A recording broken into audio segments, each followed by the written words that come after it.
Do you have a first name? I do. My wife is about the only one that uses it.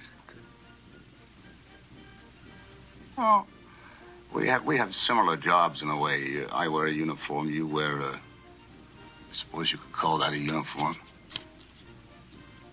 I used to tell my cadets, all the time. Sometimes it's harder to be a slob than to be neat and tidy and clean. It's the wars, you see, the wars. Going nations. When that stops, hang up the uniform. I'll hang up my uniform.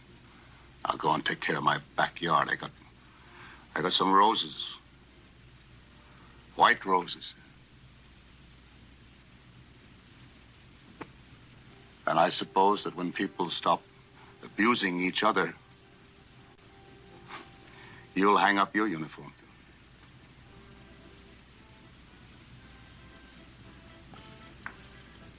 This is a first-rate cigar.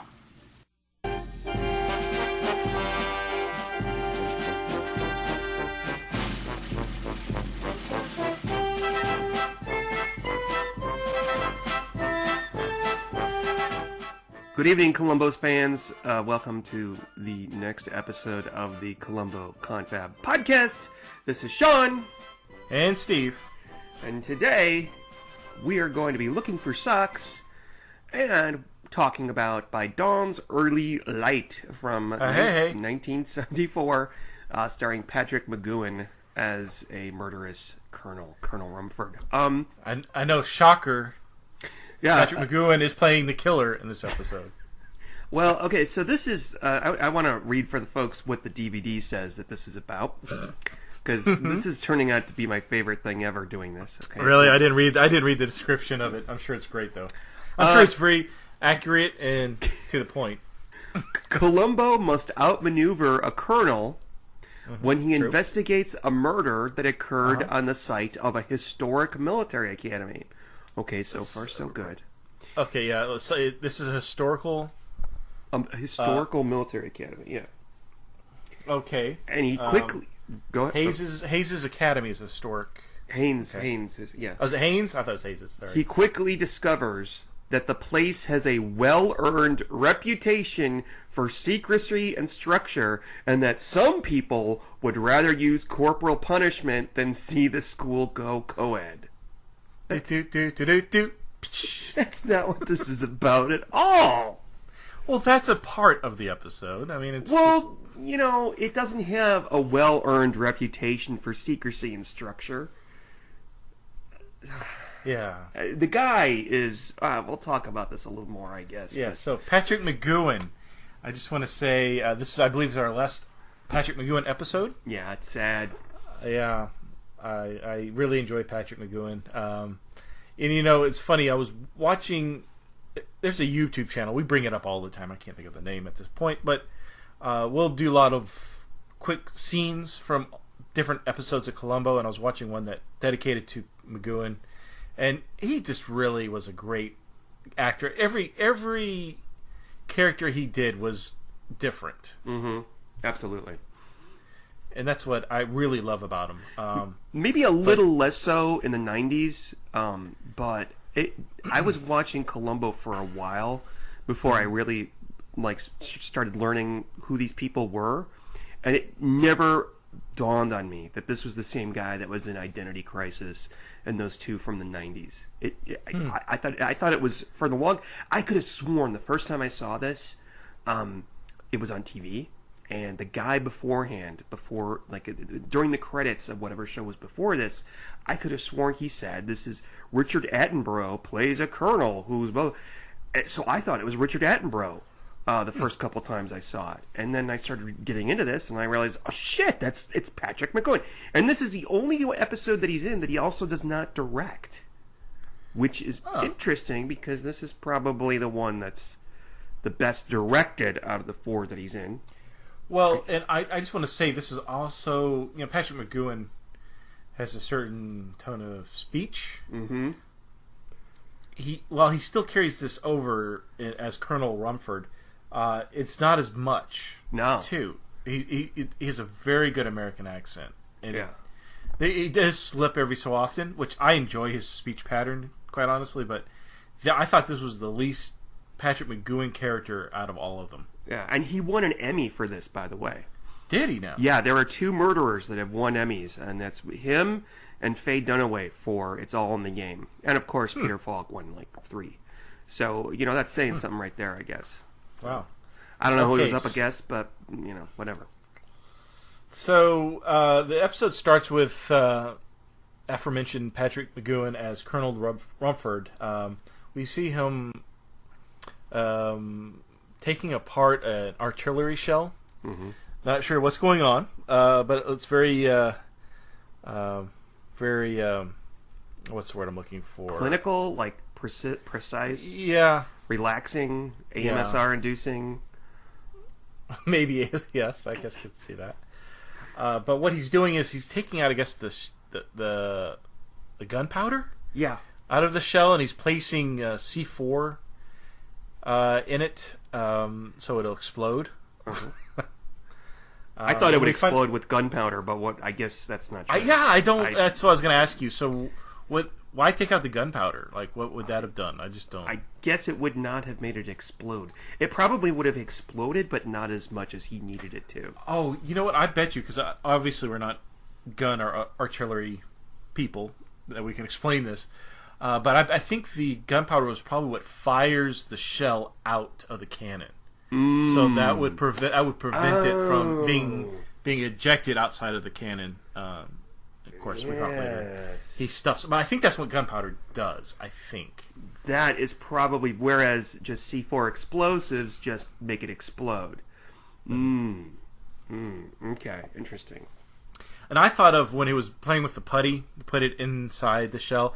I had flashbacks to Caddyshack, where the what's the guy? What was the character's name who was going after the gopher? Bill Murray. I don't know. Bill Murray, Bill Murray. But he was playing. What's the character's name? But you remember what I'm talking about. He was making little little squirrels and rabbits out of C4. I'm sorry. It's okay. I'm finding humor in something that wasn't very humorous. Well, I didn't. It's been a long time since I saw that movie, and I've never seen it sober, so I don't remember very much about it. You probably were better off. Yeah. Does it age well, that movie? I actually saw it not too long ago, about a month ago on Netflix, and I enjoyed it. Okay. But I was drinking, so okay. It's kind of funny. It's a film that doesn't feel like it really has a plot point. Mm-hmm. Like there's multiple plot points going on, and I think it's Harold Ramis's first film as well. Mm-hmm. But it's very disconjointed. It's like there's too many stories going on at once. And why are we talking about this? Let's talk about Columbo. Yeah. Okay. Yeah. Oh my God. So he puts this artillery shell in a locked.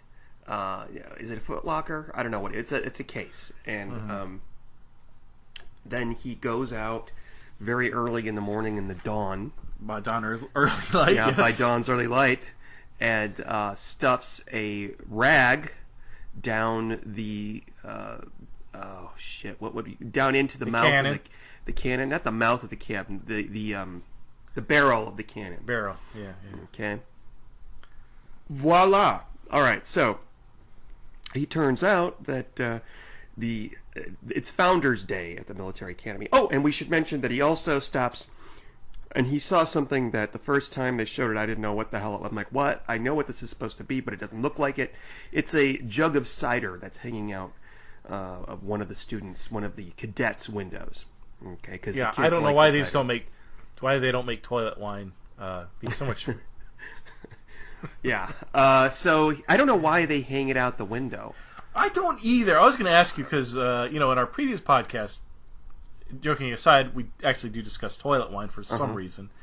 I don't know how that came up, but it's been kind of an insider joke for us. But you described to me what toilet wine was, and I was hoping you would tell me what they were doing with the cider to ferment it. It has to be at night. I don't know. I don't know. The thing is, I understand if they were hanging it out the window to hide it, but it's hanging out like it's just in midair, hanging off the top of a window. Because you could take it and put it on a string, and then put it down the side of the window to hide it from anybody in the room that's searching for it. No, duh. Yeah. But we find out later on that it's in a vacant room of the military academy. So I don't know. I don't understand why it was hanging there. Right. I don't know. But yeah, so I'd love if someone would let us know what the process is, so I can do it at home.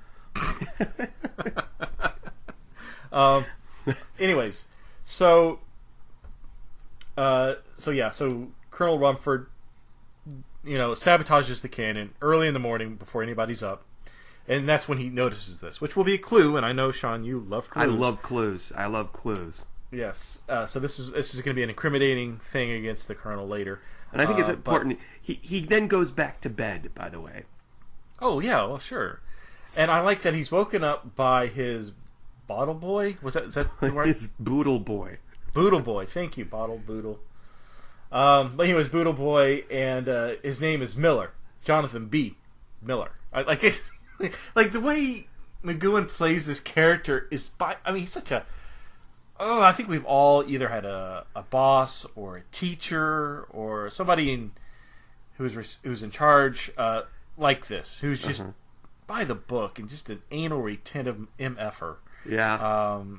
And this guy, he's just, he's got to sip the coffee before he lets this poor kid go, and it's the way he even fucking sips the coffee. He's the kid standing there with the tray, staring straight ahead, and McGoohan picks up the coffee, glaring at this kid as if the coffee is not good, he's going to get a splash in the kid's. He's going to splash it in the kid's face. Yeah, he's going to yell at him. Yeah, exactly. Oh, not only that, did you notice? When he picks up the pot of coffee, it looks like it's quite a bit of weight, because you can see the cadet.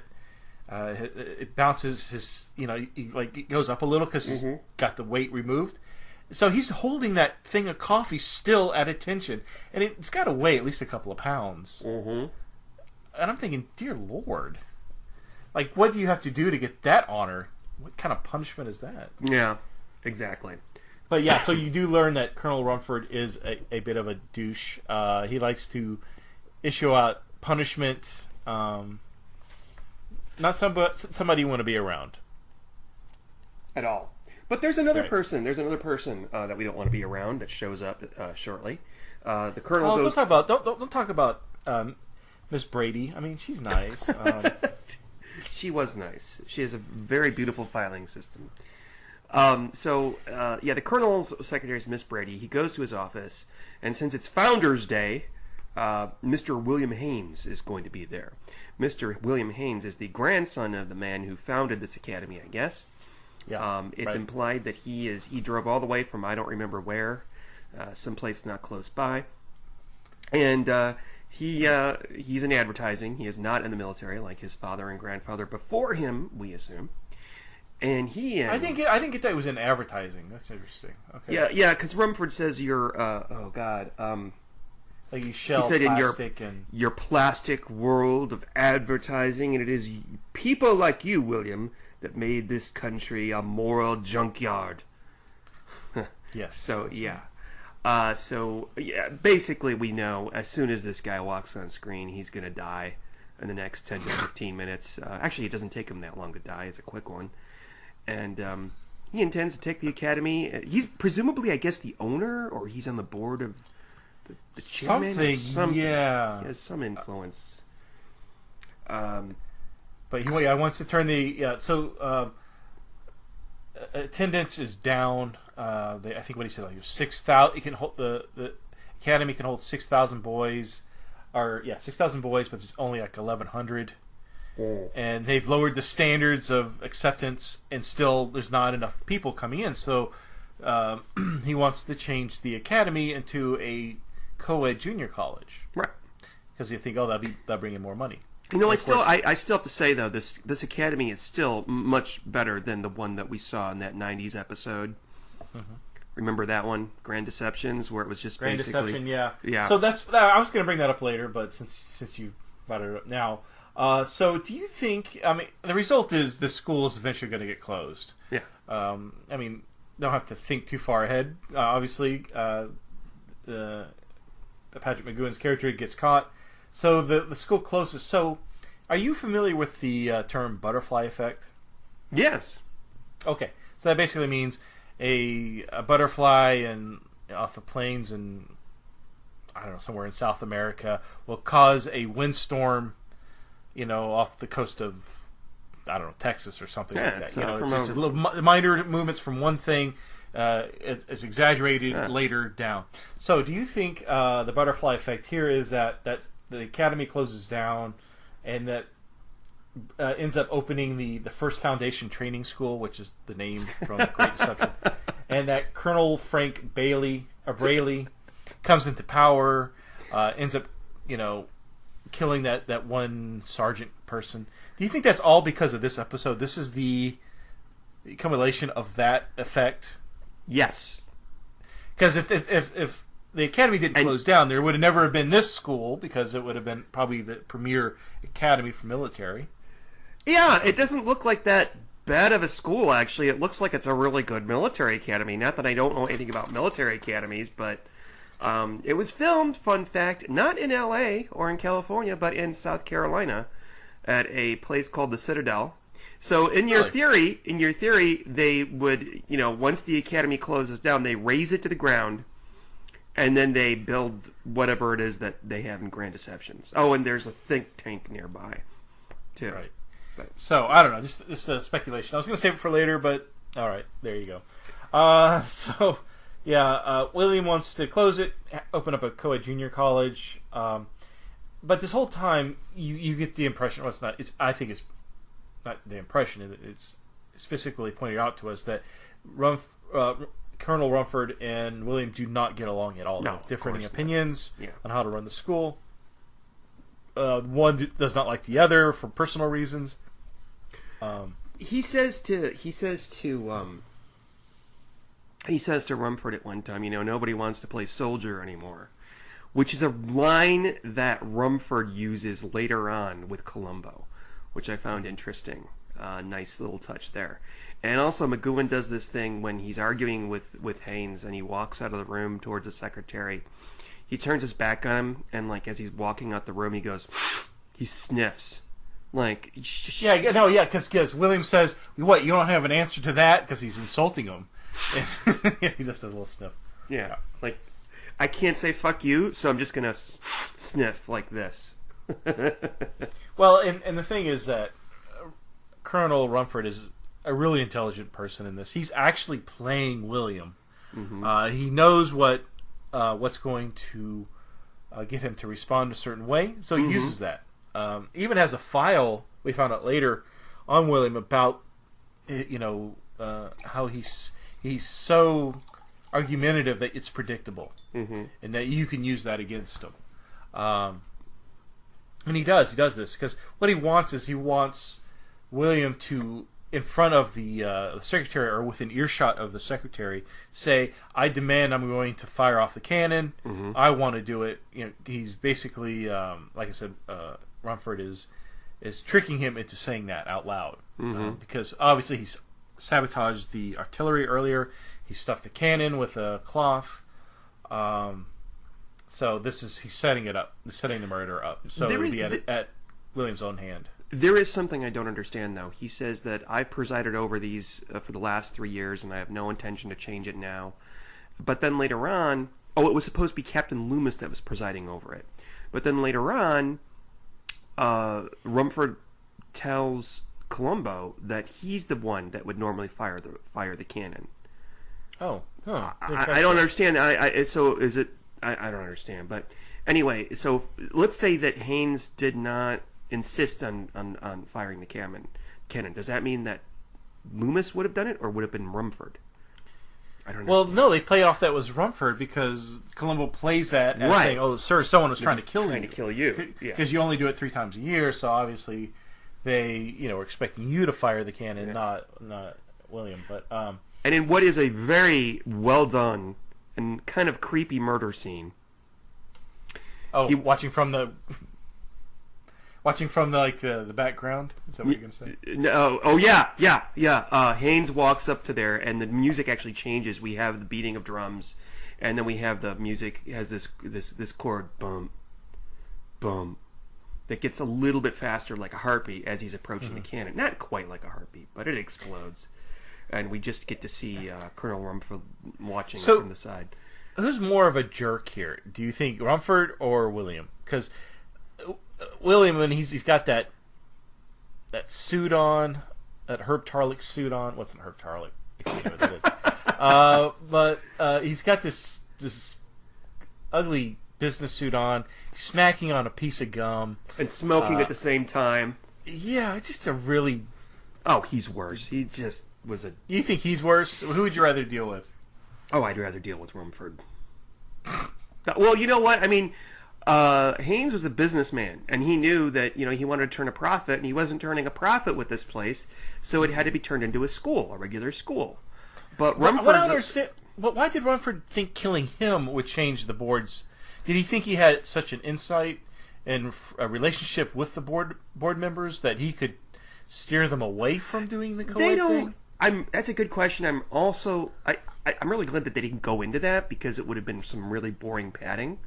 But I think we can assume that each of them had control over the board to a certain extent, and maybe Haynes had more control over the board, or maybe Haynes had a controlling vote or a majority vote. Or something, like the shareholders, like maybe he owned 52% of it, and his vote would count more than, I don't know. So. But now it guarantees that the military academy will stay open, and Colonel Rumford just, you ever see the Shawshank Redemption? Yes. You know how, like, when these guys, they go into it a little bit, like, there's one guy who leaves, and then, like, he can't stand it, like, being on the outside, so he kills himself. Mm-hmm. I think that's a little bit about what Colonel Rumford is like. I think Colonel Rumford knows that it's inevitable. You know what? Maybe he doesn't think that. Maybe he does think that eventually somebody's going to want to come and be in his little academy. Well, he even says that this academy is there's America has hundreds of enemies, unknown enemies, or something to that effect, and that it's places like this that keep this country great and safe. Mm-hmm. I truly believe he believes that. I don't think this is just a job for him. I think he's protecting this academy for what he thinks is the right reasons. I don't think he's doing it maliciously. He's just taking out the person that's going to remove the academy. And he's also maybe a little bit delusional too. Oh yeah. Despite the fact that he's actually pretty brilliant and a hard ass, but hard ass. That's the word I was looking for earlier. So you see him. He's watching like a distance away by the steps of a building. You can just feel the anticipation on his end as he's watching William walk up to the cannon and pulls that cord. And they do a really good job. While they don't show the explosion or the aftermath, they just show him pull the cord. You see a flash, and that's all you see. And the screaming and yelling of the crowd, and But I find it interesting. How is it not possible? Okay, yes, I can see William being just like mutilated from the explosion. But how is that debris from that cannon did not go out into the crowd, which it does, because we see later Columbo looking through the grounds for pieces.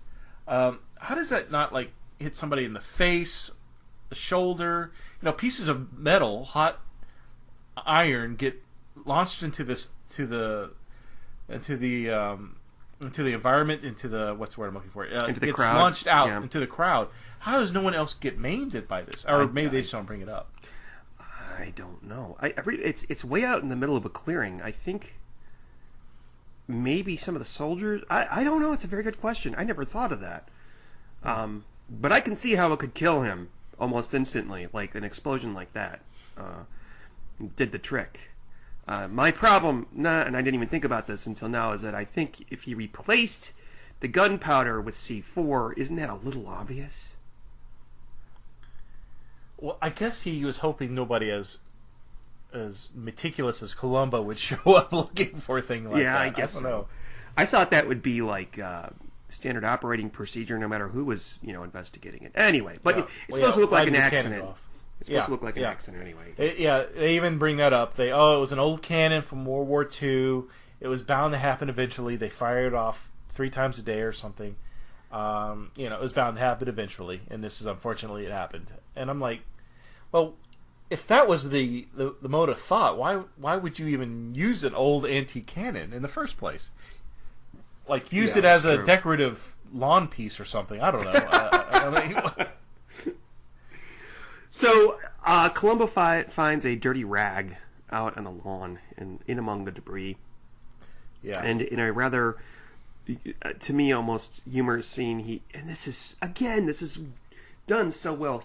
They're going to have a little chapel, a little service, impromptu service in the chapel for. Well, before we go there, can we discuss how Rumford sees Columbo going through the ground? Oh yes. And he says, "Sir, you need to get off the lawn. This is police business." And he goes up to one of the police officers and says, "You need to remove this person." And they go, "Oh no, that's Lieutenant Columbo. He's in charge of this investigation." I think it's so Bruce right off the Kirby. bat. That's Lieutenant Columbo. Yeah. And so I think it's funny because Columbo is always disregarded as a police officer. He doesn't dress the part. Mm-hmm. And I think there's even a line later in the episode where Rumford says, being messy is almost as hard as being clean and tidy. Mm-hmm. Because he's trying to get Columbo to favor him. But anyways, I thought that was interesting. That was funny. A funny scene. So yeah, you see Columbo digging through the yard or the lawn. We see Sergeant. We call him Sergeant Kirby. That's not the character's name. That's the actor's name. His actor's last name is Kirby. I always call him Sergeant Kirby. I think that's perfect. What's his? It's Kramer. Sergeant Kramer. This is apparently his first appearance in Columbo, according to something that I read just now. And I don't think they gave him a name. I think he was just the sergeant at this point. Yeah. Did you know any kind of fun trivia about this episode and Bruce Kirby? No? Okay. That specifically, or do you have something more? Oh, no. His son is in this. No. Bruno Kirby is his son, and he plays Cadet Morgan. Who really? The one with the dark hair. Fuck out. The guy that was in When Harry Met Sally and a bunch of other stuff that I can't think of. He's dead now. He died. I did not know. Well, I didn't know. Well, I didn't know both of those things, but this was his first I didn't know that was his father. Yeah, this is the first thing that Bruno Kirby was ever in, and I don't think it's pretty obvious he got the job because his father was in it, probably, or maybe his father got the job because he was in it. Probably it's the other way around because this is maybe got a 2-for-1 thing, paying the. Salary. I don't know. So but no, I did not know that. This is Bruno Kirby's first film, or first bit of work. I don't know. So I like, and I think this is probably the last episode we see him. I mean, the one that I think of him predominantly when I think of Sergeant Kirby, or A.K.A. Sergeant Kramer, I think of Commodore's. What's the name? The Last Salute to the Commodore. Last Salute. Yes. Yeah, which is immediately after this. Yes. Is it? Yeah. Oh, okay. It's the other one on the disc. But I always like seeing Sergeant Kirby. He's not a regular you see all the time, but when you do, it's fun to see a recurring character. I think we're going to see some more of him. I don't know for sure, but really? I think we're going to see some more from him. I can't think specifically in what episodes, but I don't know. We'll see. So we go to the church, we go to the chapel. And can I just talk about the direction of this scene? The first half of it, the whole conversation is taking place with the main actor's backs towards the camera.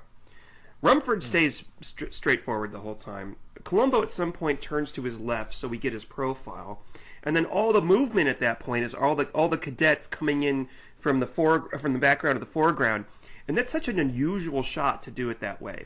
And eventually the camera does break the 180 degree barrier and comes to the front of them. Mm-hmm. And that's when the conversation takes a different tone, when Rumford starts taking Columbo a little bit more seriously as opposed to just being a person irritating him in a church. So, Right, yeah, and Rumford obviously has not much of an opinion of Columbo at this point. I don't think he's considering him a somebody to contend with. Of course, yeah. Early on, yeah, he's kind of dismissing Columbo. But yeah, so they go to Columbo and Rumford go to his office, and that's when Columbo sees Rumford in action. So we have the Buttle Boy, Boodle Boy, Boodle. Thank you. I'm never going to get that. Boodle, like noodle. Yeah. So So he sees that he's getting disciplined, and I get early on that Colonel Rumford enjoys disciplining and embarrassing people in front of others. Oh yeah. And he's taking the opportunity because he does this with Captain Loomis, or I think it was Captain. Yeah, he does. He yells at him in the mess hall. He does this with Springer, Cadet Springer, with the Boodle kid. Sorry. Yeah. So he enjoys embarrassing them, and it's almost like he's dominating. He wants to dominate in front of an audience. That he's in charge. I have control, and he gets pleasure out of that. Yeah. A real absolutely. Jerk. Yeah. And after they go into not into Columbo's office, after they go into Rumford's office, Columbo says to him, "Oh, he thought you were going to hit him." I guess if you go back, I didn't notice it, but maybe the actor flinches a little bit when McGoohan puts his hand on his shoulder. Mm-hmm. So, yeah. Interesting. Well, yeah, maybe Rumford has a reputation of hitting. Yeah. That's because he was expecting it, but he wouldn't do it in front of a civilian. But nobody probably talks about it because they'll get in trouble or something. Yeah. Hashtag me too. Yeah, sort of the same thing. Kind of, but yeah. But yeah, so what else? So you get the idea that maybe this guy would love to hang out with Jack Nicholson from A Few Good Men and maybe earn a few pointers from him about dominance and How long would he have lasted in Platoon? That's what I want to know. Oh, golly, yeah, no, oh. I don't know. I don't know. But would he be in that situation? I think he would be. Not. He would be a Tom. Is it Tom Berenger who's the mean one? And Willem Dafoe's the nice one. I don't know. Is that Platoon, or you're thinking of? That's not Platoon. You're thinking of with Willem Dafoe. That was the movie with Marlon Brando. You're thinking of Apocalypse Now. Apocalypse Now. Are you thinking of that one? No. Tom Berenger and Willem Dafoe and Charlie Sheen are all in Platoon. Yes. And there's the two commanding officers. I don't know what their ranks are. Oh, you know what I'm getting mixed up in my mind? Full Metal Jacket. Oh, okay, yeah. That's the one I'm thinking of. Yes. I only remember the first act of that movie with R. Lee Ermey and all that. Yeah. That only took, I think I read somewhere that was that took one shot, it didn't take more than one or two takes. And who was the director? That was Stanley Kubrick. Yeah, he's notoriously a stickler. He is the Rumford of film. So he would do take after take after take after take after take until you got it right. I think it even drove who was the lady in Shelley Duvall. Drove her she went insane because of it. Yeah. So yeah, I could. Where the hell are we going with this? Oh my god! I need to put down the hard cider. I'm sorry. What are we talking about? The window cider. Window cider. The window cider. Okay, so we find out in this scene that Cadet Springer is the one who's in charge of cleaning the cannon. Because Columbo says, "Well, who's responsible for cleaning that?" And Rumford says, "I don't remember. I have to look it up." And so they go to his office. They sees it in his log that Cadet Springer is the one that cleans the cannon every day. And fortunately, the Cadet Springer is his whipping boy. He just loves disciplining this poor kid. Mm-hmm. So he's making it look as if Cadet Springer left the cleaning rag inside the cannon, causing it to explode. Okay. Well, even if it was let's say he left it in there. Let's say a loose rag falls down the barrel. Mm-hmm. It wouldn't affect the shell going out. It would just push out the rag. But the way that the colonel stuffs it, like he double folds it, triple folds it, and then like has to shove it down with his stick or whatever, his little, I don't know what you call those things. Baton. Okay. Like he's sealing it off. He's packing it down. So if a rag were just to fall in, the shell would still go out, right? Because there's nothing. But normally they put blanks in there. So it has like cotton wadding and something else in it, and not gunpowder. So the blank is supposed to just explode. I don't know what the blank doesn't shoot anything out. It shoots blanks. So presumably it would create some sort of pressure in the cannon that would cause the cannon to actually explode.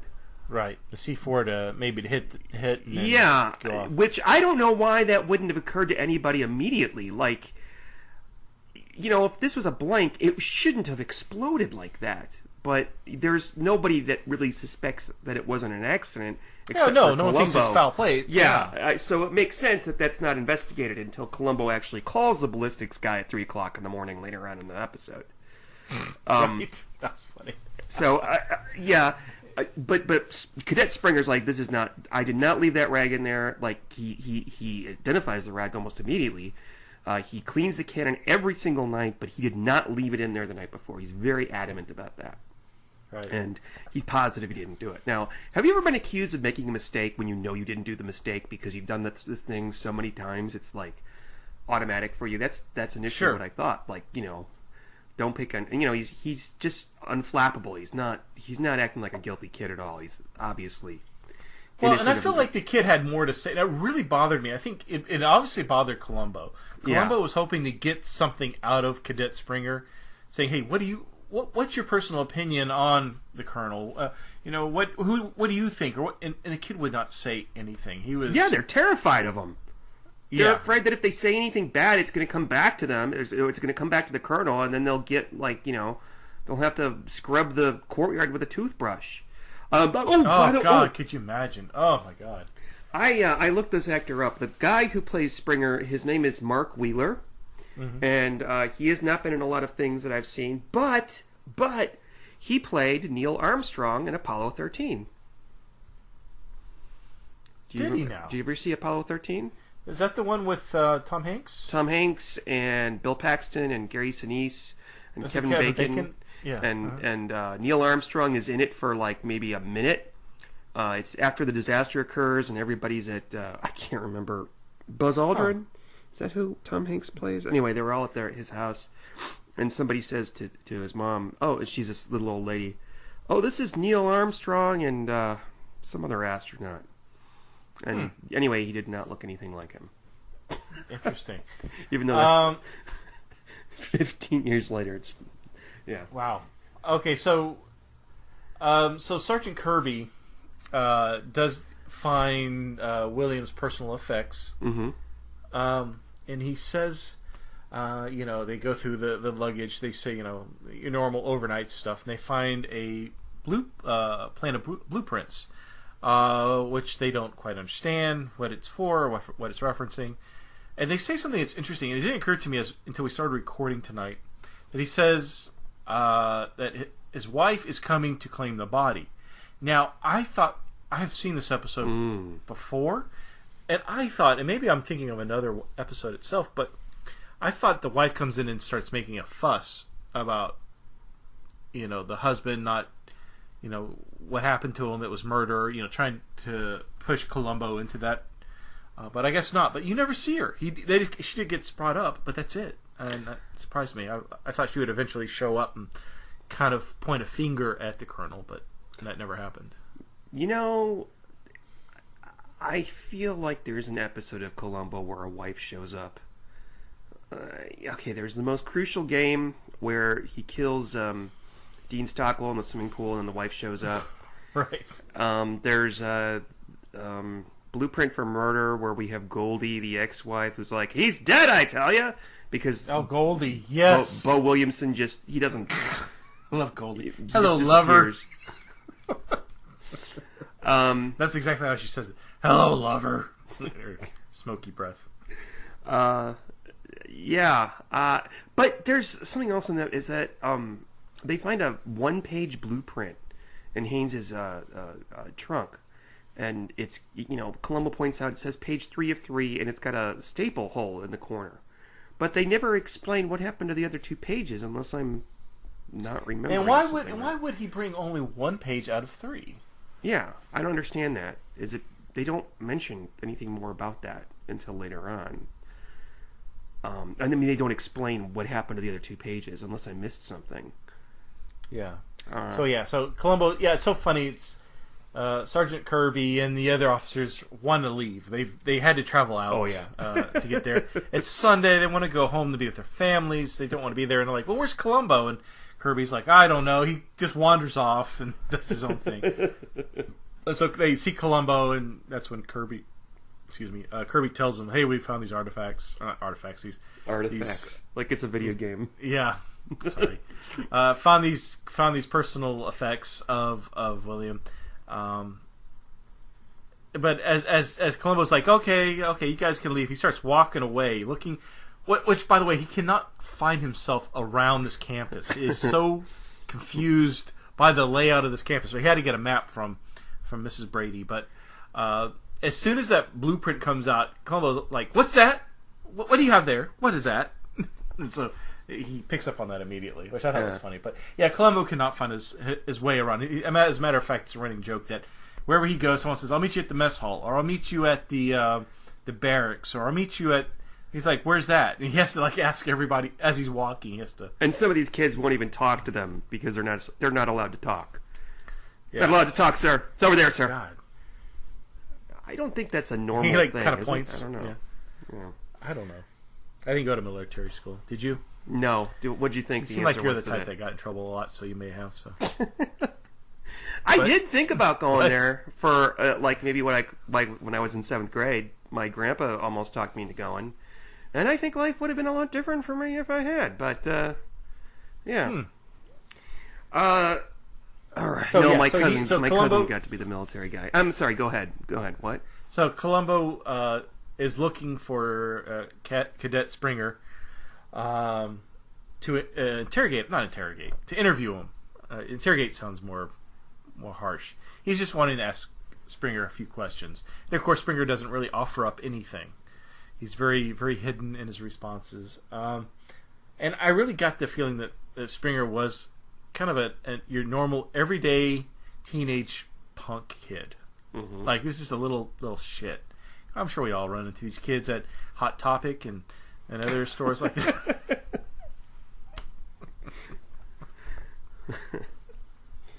Yeah. You know, they ask you to buy beer at the liquor store for them, and Have you ever had anybody do that? No, actually not. I have not. Okay. Have you? No, I've never had the pleasure. Would you? No. I don't think I'm the type of person that. Yeah. I don't think I'm the type of person that exudes that type of. I don't know what I'm looking for here. Yeah. They usually target homeless people, so. Yeah. You look too well to do. Yeah, that dude's not going to do it. He's too. You know what? Where I live in Lakeway, it's all stuck up white people. You know what? No, I could see kids here in this. No, I don't know. Anyway, let's talk. Yeah, about they're just smoking. They're smoking pot and shooting up heroin. Speaking of millennials, I want to share something with y'all shortly. So he joins the colonel at supper. Yes. I love this. Go ahead. In a very nicely crafted bit of conversation, he tells Rumford, the conversation didn't go quite as much as I want. It was unsatisfactory. Yeah, it wasn't satisfactory. Could you pass the butter? And he goes, and Rumford, actually letting himself go for just a second, goes, if I pass the butter, do you promise to tell me why the conversation didn't go satisfactory? And Columbo goes, Well, let's put it like this. Rumford asked Columbo that a few times before that. Because Columbo says it almost immediately. How'd your interview with Springer go? And he goes, well, it wasn't very satisfactory. And then he starts talking. And then Rumford asks again, okay, can you pass the bread, please? So he passes the bread. What exactly did you find unsatisfactory with Springer? And Columbo goes, oh, he talks about something else. Columbo steers away from conversation, and then he asks for the butter, and that's when I think Rumford is like, will you tell me why for the third time I'm passing you the butter? Will you tell me? And then Columbo says, yeah, I'll tell you. But it's funny. We don't keep butter in my house, so he starts going off about how Mr. Columbo doesn't allow butter in the house. Try to lose weight. If you've seen Kate Columbo in the kitchen in any of these Mr. Columbo episodes, she cooks with butter. I mean, come on. Oh gosh, yeah. Oh yeah.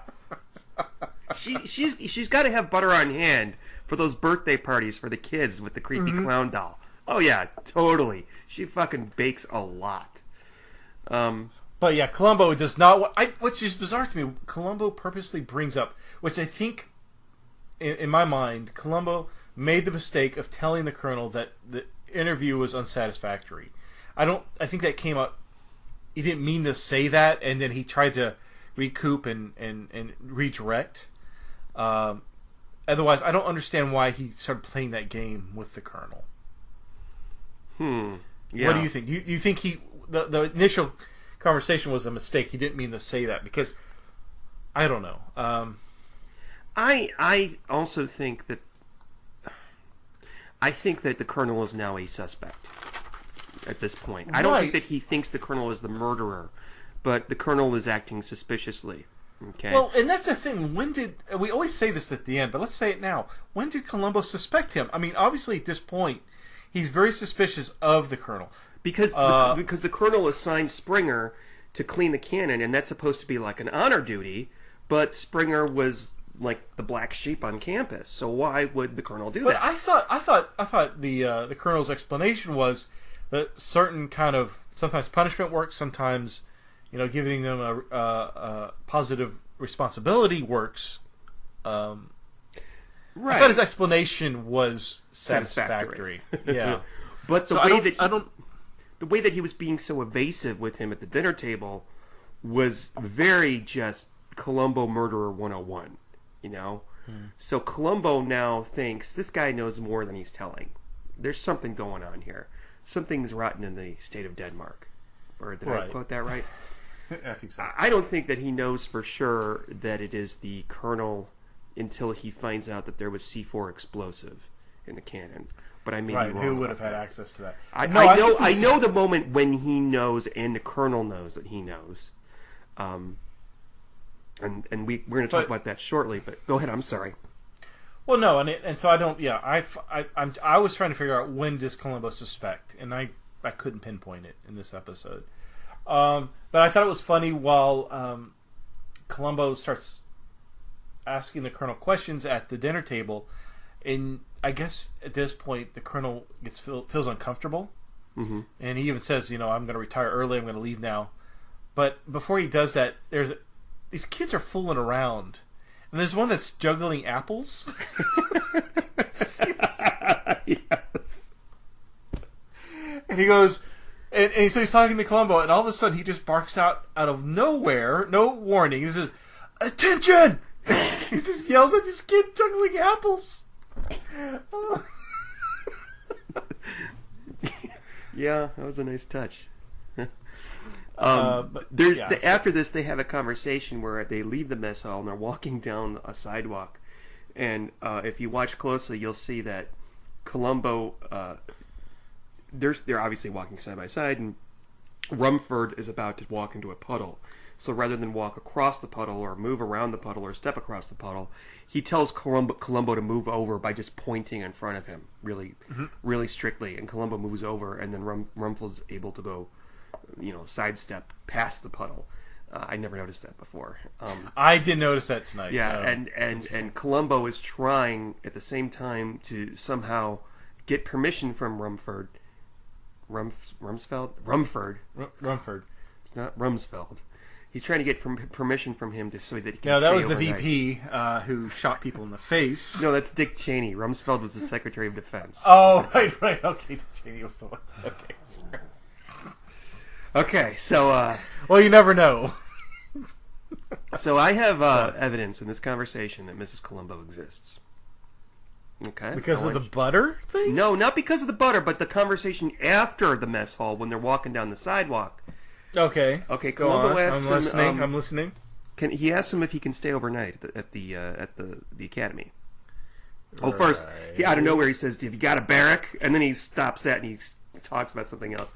And then he comes down to it and he says, my wife went to Fresno to visit her mother. I'm home alone. I was wondering maybe if I could spend the night here." And Rumford says, "Yeah, no problem. We can put you in one of the cabins." He goes, "No. I want to stay with the kids. See what it's like." Okay. Oh, he also forgot to mention that when he leaves the dinner table, Columbo steals several dinner rolls as well. Yes, I love that. And so here's my thing. If Columbo did not plan to go back home, who's taking care of Dog? Right. So obviously his wife took the dog with her to Fresno. Otherwise, Columbo would just be leaving poor Dog alone at home overnight, hungry and alone, and like Verity Chandler's dog, it would end up like that. So I'm just saying, where's his dog? Why is he staying overnight? He couldn't have, That's a very good point. I also thought of who's taking care of Dog if no one's there. Okay. Because my initial opinion was, okay, that if the wife does exist, I kind of play that duality. If she exists, she doesn't. But if she does exist, Dog is left alone. Who's taking care of him if Columbo's staying here? So I can see where you're going with that. That's very, very good. I don't know if that's a convincing argument that she does exist, but okay. Well, score one for me. It is that it. Yeah, there you go. Okay. Me and everybody else in the world. It's not true. We've gotten some fan mail that some people agree with me. All right. So he takes up in a bunk. Which also interesting enough, next episode is when they go on the cruise. But anyways. Hey, could be. It's a 1 in 17 chance, I think. So he goes into the bunk. He bunks next door to Private Morgan, played by Bruno Kirby. And yes. I also think so. When I saw him, I had to watch the scene a few times because I'm like, I recognize this guy. I mean, obviously much younger than what I'm remembering, and it occurred to me he was in Good Morning Vietnam with Robin Williams. Yes, that's correct. Yes, he's been in a lot of stuff. I just don't remember what. So after this, I mean, Vietnam didn't end until 75. This episode was, 73, 74? 74. So, obviously, he went to Vietnam after this and met Robin Williams and did a radio show. Steve. Yes. Good Morning Vietnam came out in 1987. Well, the Vietnam War ended in 75.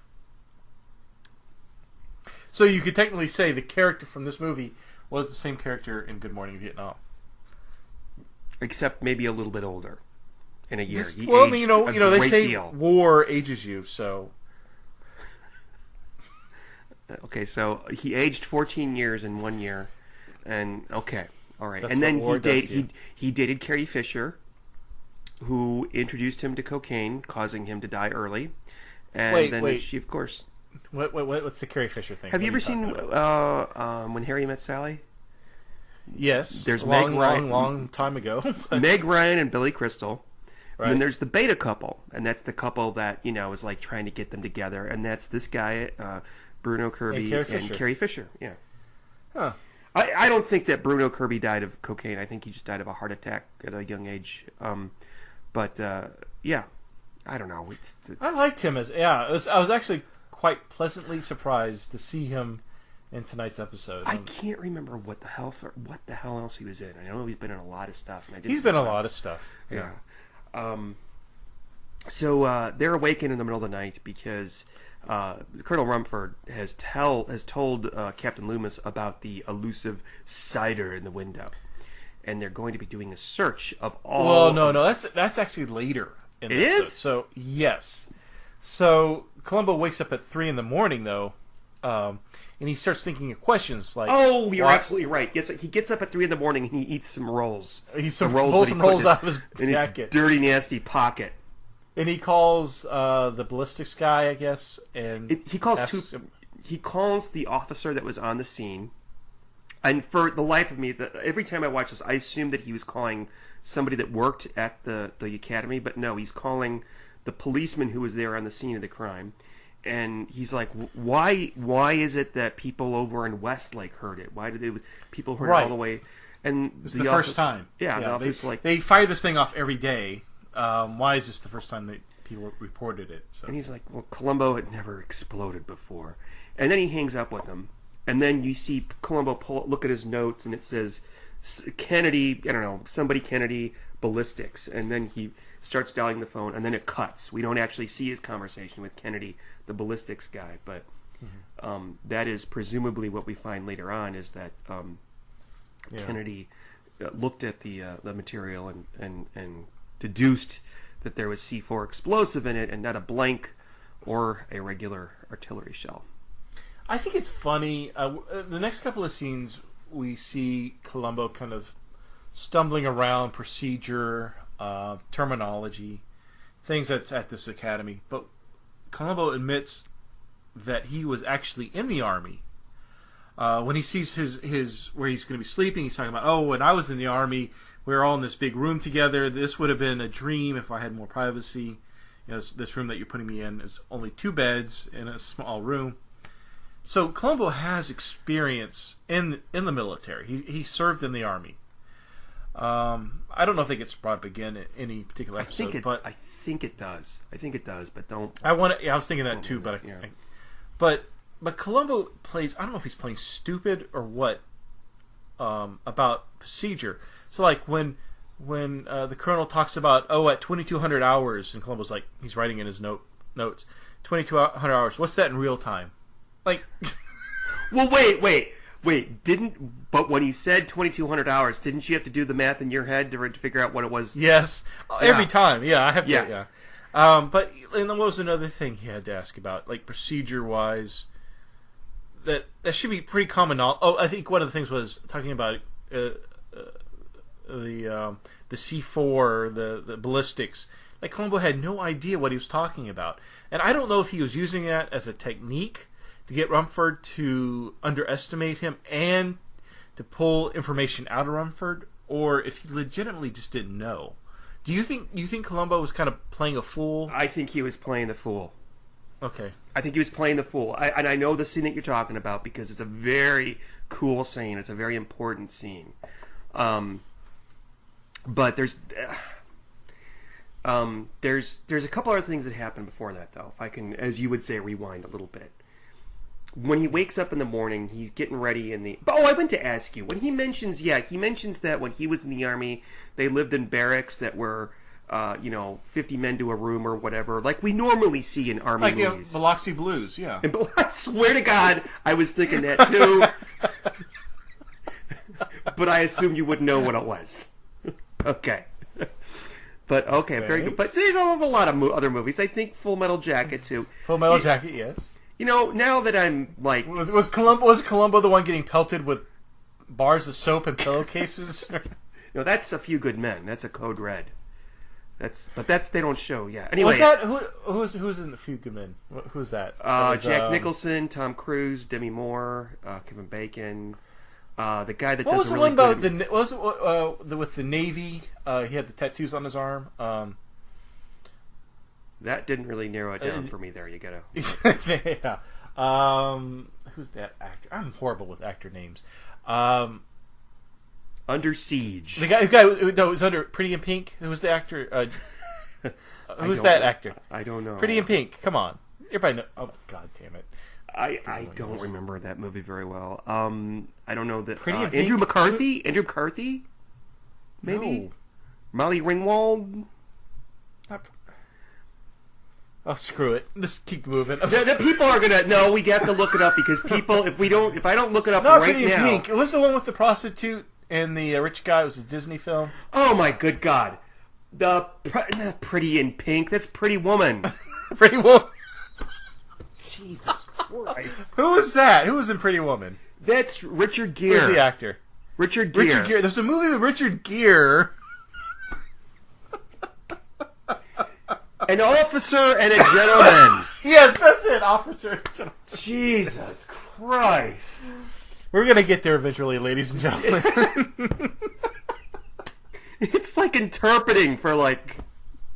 Oh, shush.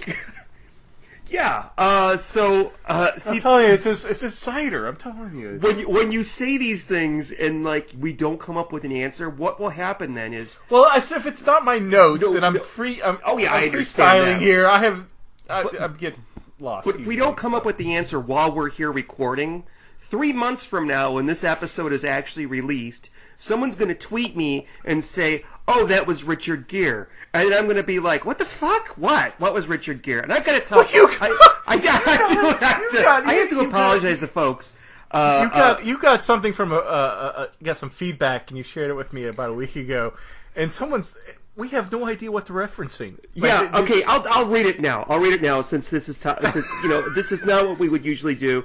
Okay, yes, Ramona White. Please let us know what you're talking about because we have no idea. Okay, this is Ramona White on Twitter. She sent me a tweet and she asked me, let's see, Richard Gere, Pretty in Pink. No, she said, Oh, excuse me. Why don't I just look at the text that I sent you instead of... okay. So Ramona White, she sent me a tweet. She said, and this was March 27th, and it's currently April 7th. So this was, about a week and a half ago. She said, you could take lots of Tylenol and go to Tom Baker's house, but what would the long-term results be? Have you ever read or heard Agatha Christie's The Mirror Cracked? That might cause you to rethink this course of action. I'm so sorry, Ramona. I have no idea what you're talking about. I know that we talked about in Forgotten Lady, like going to Tom Baker's house to watch an episode of Doctor Who and then getting there, and he would say, well, which episode would you like to watch? And we'd be like, let's watch Castrovalva. I do remember that. But, folks, and this is not just her. Wait, this is not on the other podcast. This is on the Columbo one.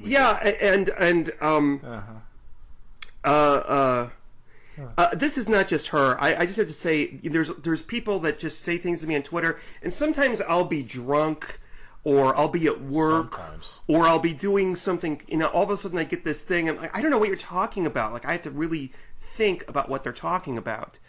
So, yeah, I lots of Tylenol, I don't know. But Ramona, if you want to, tweet us again and explain what you meant, that's fine. Where were we? Oh, yes. I don't know.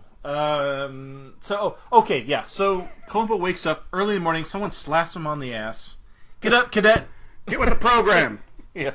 And so. I know what I was gonna ask you, Steve. Steve. What? I really, going to the military. I know I'm older now. I couldn't do it because of things. I'm not really in shape. Actually, it might be a good way to get in shape, but I have asthma. I don't have flat feet the Dexter twins. Usually if you wanted to join like a health weight program, cost you $600 for 3 months, you could join the army and you would do it for free. So. Yeah. But one thing about being in the military... What's that from? Do you know what that's from? No. Neither do I. I was kind of hoping you'd tell me. It was John Candy and Stripes. Oh, okay. I've never seen Stripes. What? Really? No, I've never seen Stripes, no. Huh. Oh, you should see that. Another Harold Ramis film. So you would. I really don't mind sleeping in a room with 50 other men, or let's just say 50 other people. Okay. And then, nowadays, I would never want to shower with another person. I mean, even a loved one, like one's partner. No, it's just not. You don't. And I can't imagine doing it with a room full of strangers either. I just can't. There would be... But when I was younger, maybe differently, but there's one Army thing that I just cannot do. There's nothing...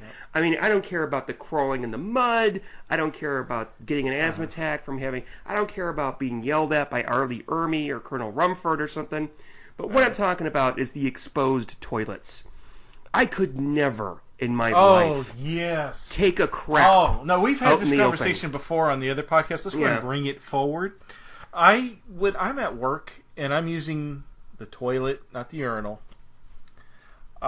if someone walks in, it basically shuts me down. Oh, yeah. Like, me too. Yeah. And I wait for that person to leave so I can continue what I'm doing. I don't know what it is, but I cannot do what I have to do if I think someone's listening to me. Mm-hmm. I can't do anything, and it like literally shuts me down. It's almost like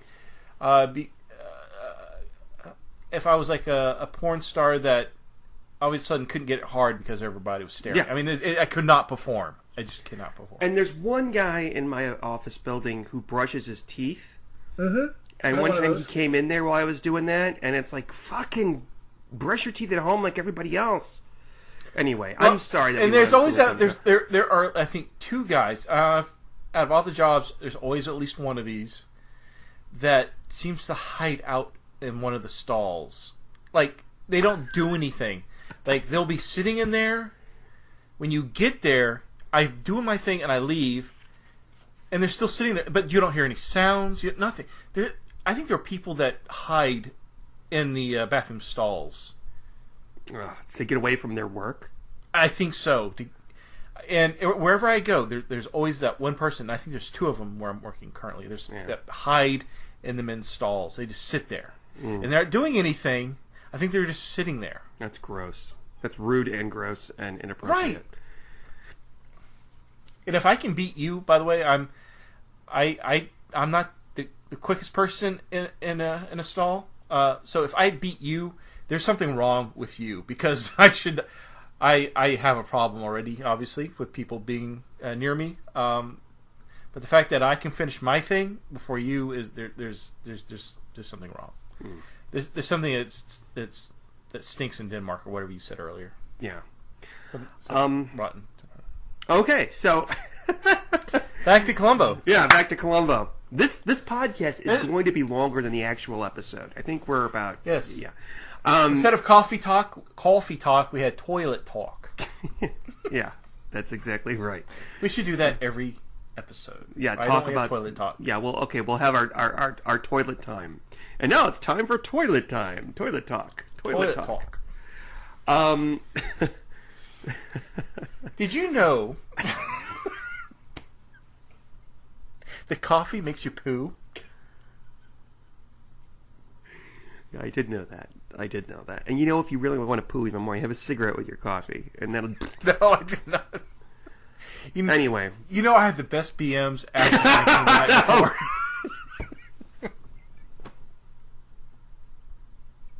Okay, we're going to get called out in iTunes about this. We better keep talking about Columbo and Colonel. Well, you could edit it out. I mean, or I could just while you're leaving it in. If they're listening to this right now, there's something wrong with you. Okay, so for the sake of the people who want to no longer listen to us talk about our toilet activities, Columbo discovers through the help of a ballistics expert that there was indeed C4 explosive inside the cannon. He shows this to Colonel. Whoa! You're jumping ahead. We're missing key elements here. No.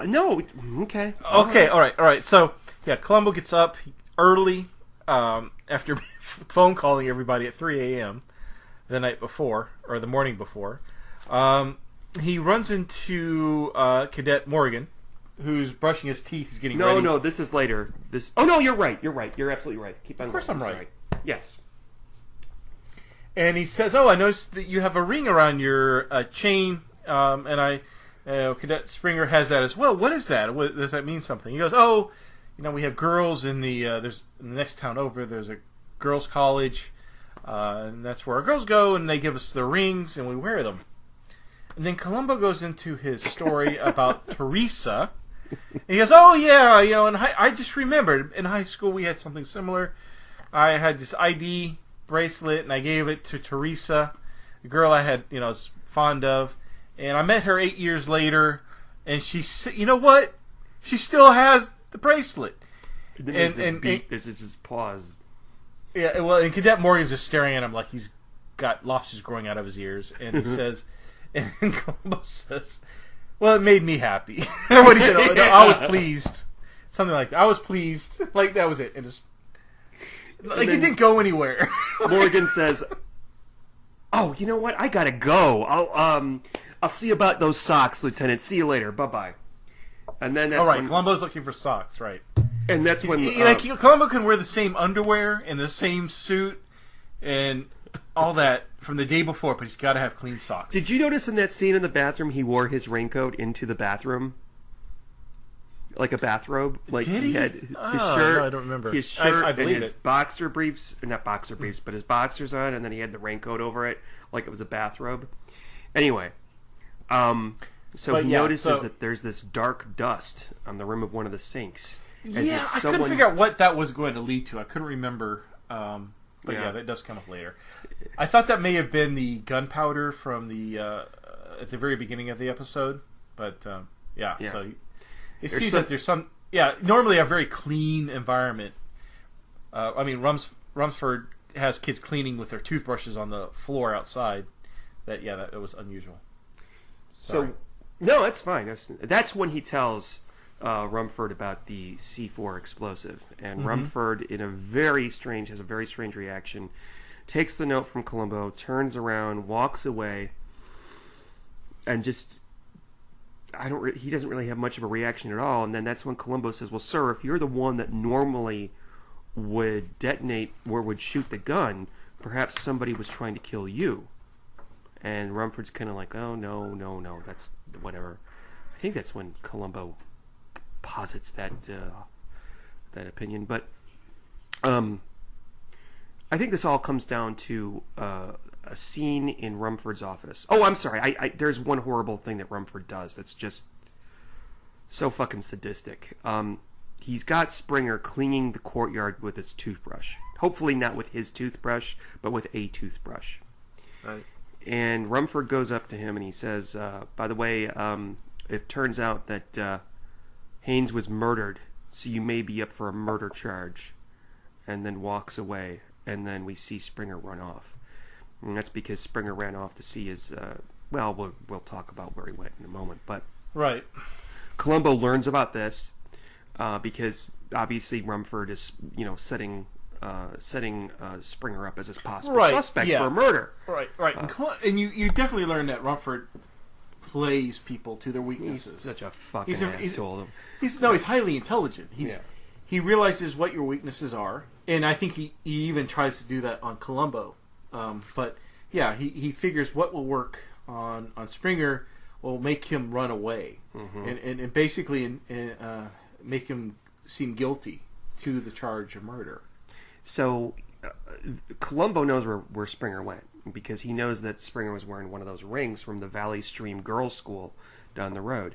So what he does very smartly is he pulls his car up in front of the school, runs out of his car, and goes up to some girl. "I'm looking for this girl. Do you know her?"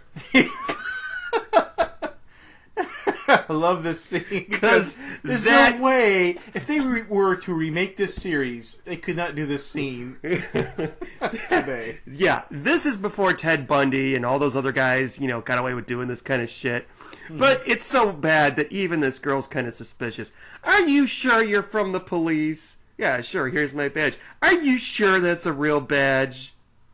That doesn't look like a police car. Yeah. Very, very wise girl. Very wise girl. But, well, no, she's not because she still gives out all the information. Yeah. But earlier we do find out that Columbo is going through the files of Mrs. Brady. We found out she's a meticulous filer. And I think it's funny. He's going through I don't think he's actually looking for anything in the files. I think he's just using it as an opportunity to kind of talk to her. Because maybe she's seen or heard something, and that's what he's trying to figure out. And so he starts chatting her up, even though she's very reluctant to talk to Columbo about the argument that William and Rumford had earlier at the beginning of the episode, and how they didn't get along, and how it was supposed to be Rumford that was supposed to fire the cannon. If it wasn't for the fact that William insisting, then, And so that's where Columbo learns about that they didn't get along with each other. So I think that like I said, I don't know when Columbo suspected Rumford, but I think he definitely is piecing together the argument that they didn't get along and that Rumford would have something to gain with his death. So I like when Columbo asks Mrs. Brady, does my cigar smoke bother you? She goes, yes. Or well, she doesn't say yes, but she says, what did she say? I don't remember. But something, it's like, yes, it does. And I think it was just funny because he knows. He's pissed off enough, like, maids and butlers and stuff like that. Oh, yeah, this is after Mrs. Peck. He's already learned his lesson with, But when he has this next scene with Rumford, he's there with Springer. Springer leaves. And Columbo's like, well, sir, who has keys to the locker where the shell was kept? And Rumford says, well, I do, the guard of the day, the officer of the day, and somebody else I can't remember. Oh, and Springer. Springer, yeah. Three keys. And he said, did anybody steal yours? No, that's impossible. Well, then who else could it have been? Is there anybody else that... And now Columbo knows. Okay? The key thing was the key thing.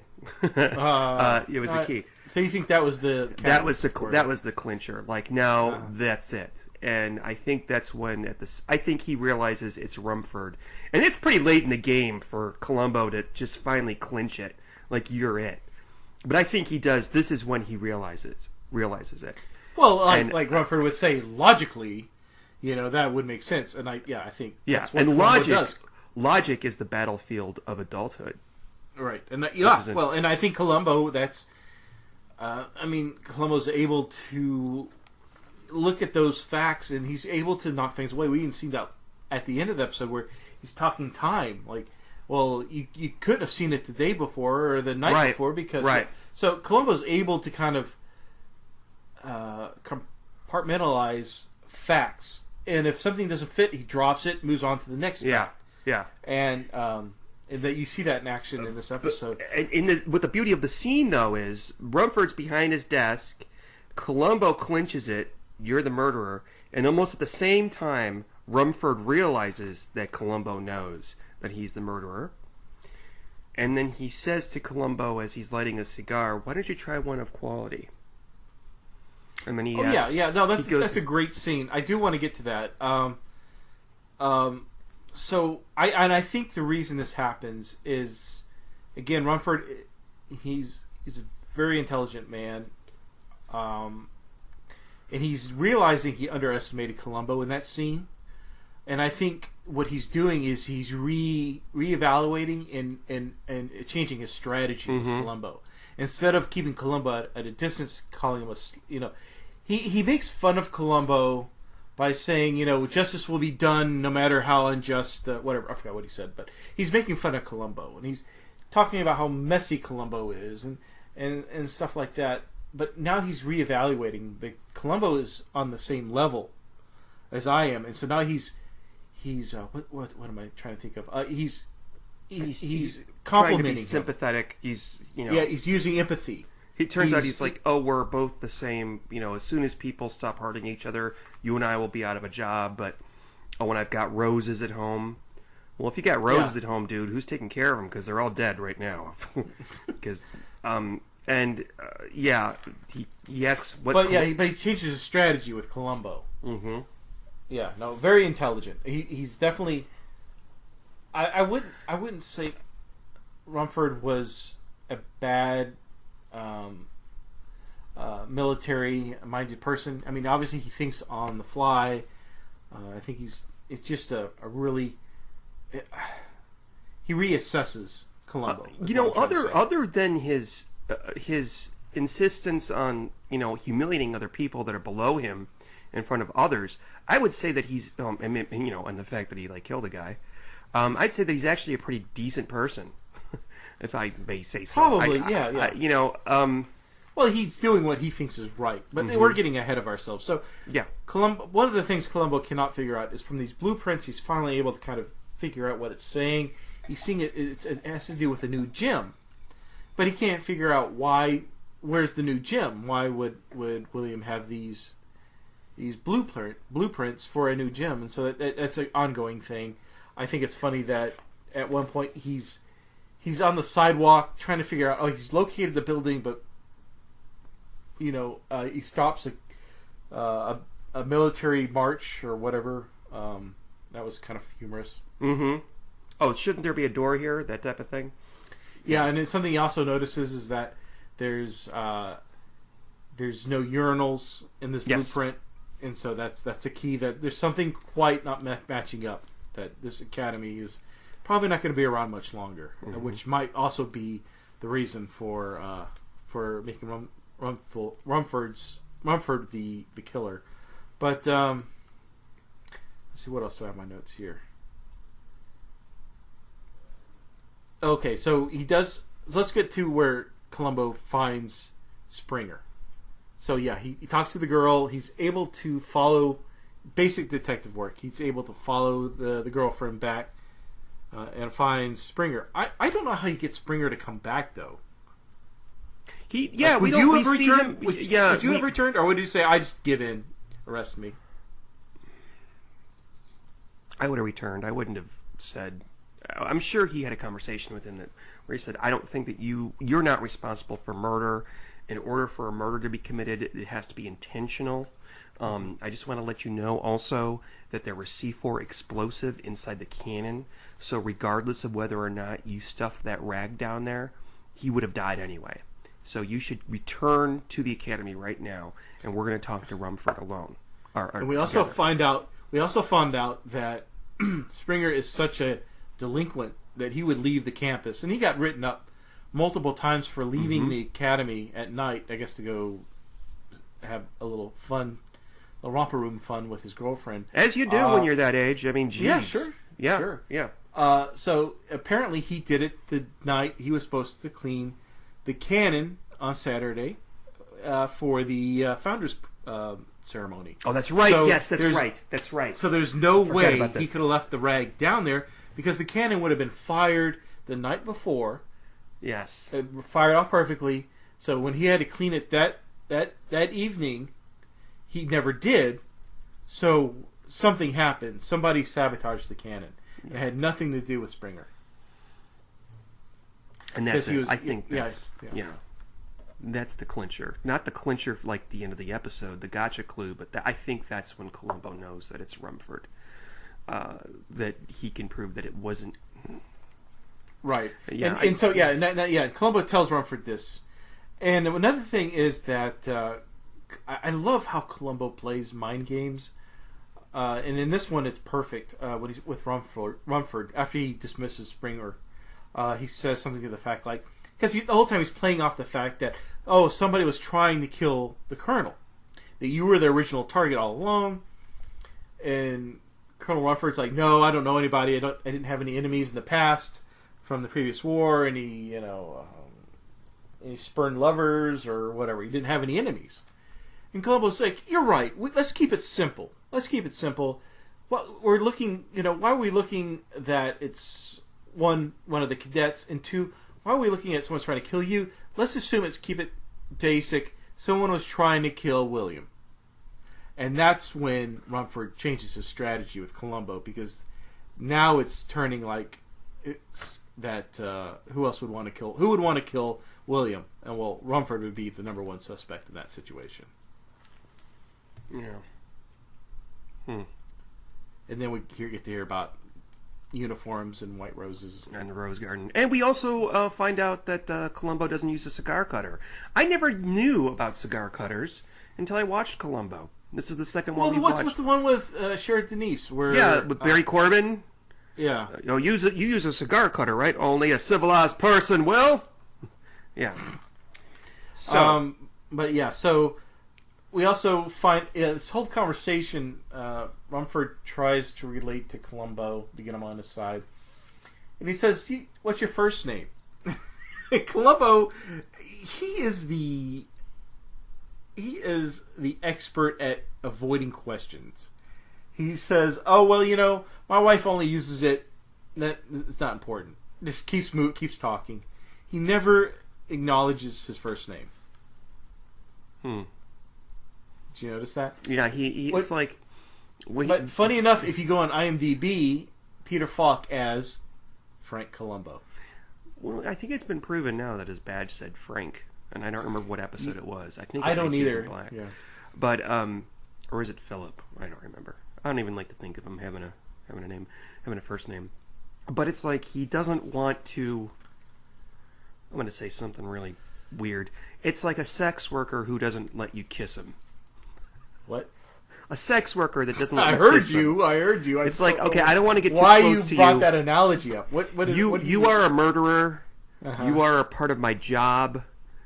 I don't trust you. I know you're being nice, but I'm not going to tell you my first name.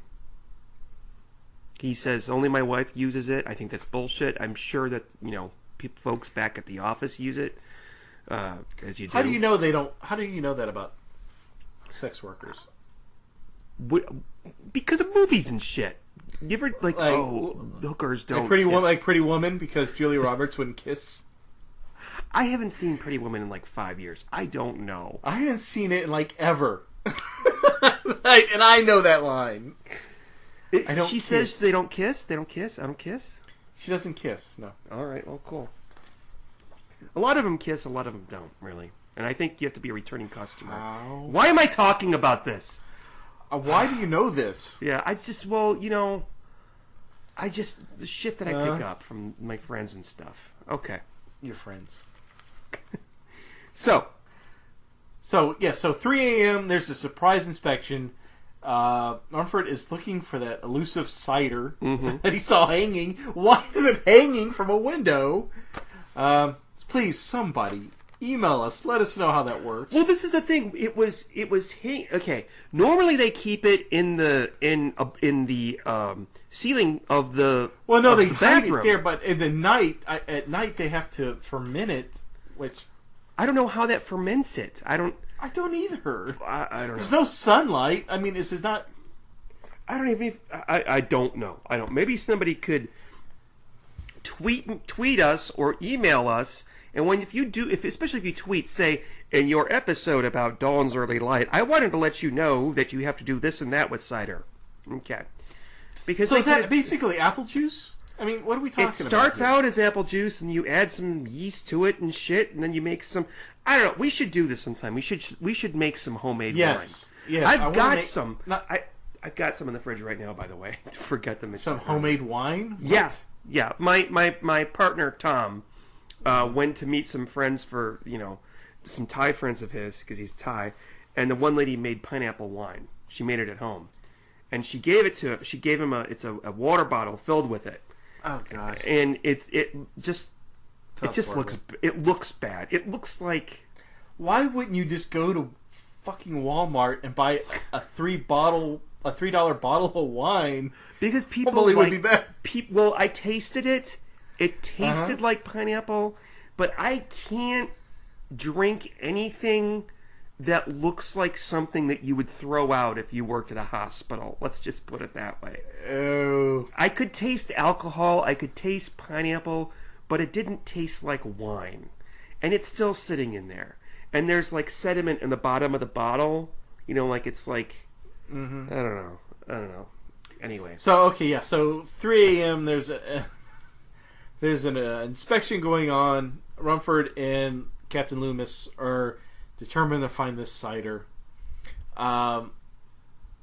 They think they found it in the latrine, but it turns out that Columbo took the cider earlier and is hiding it. Yeah.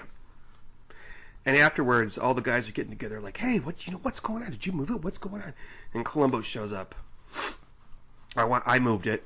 He says, "I want you to tell me everything about the cider. Where you keep it, when you kept it there, when you moved it, all that." Because as it turns out, that's the key to the case. That's the killer clue. Right, yeah, because it places, the timeline. Yeah. When everything would have happened, the Colonel, would have seen it from his point of view, from the cannon, what time of morning, whoever sabotaged. Because at this point we've established that it wasn't Springer who screwed up. It was something that was deliberate. Mm-hmm. So we get to the last scene. and we have I can't remember how it happens. Do you want to take it from here because I'm having memory? Sure. So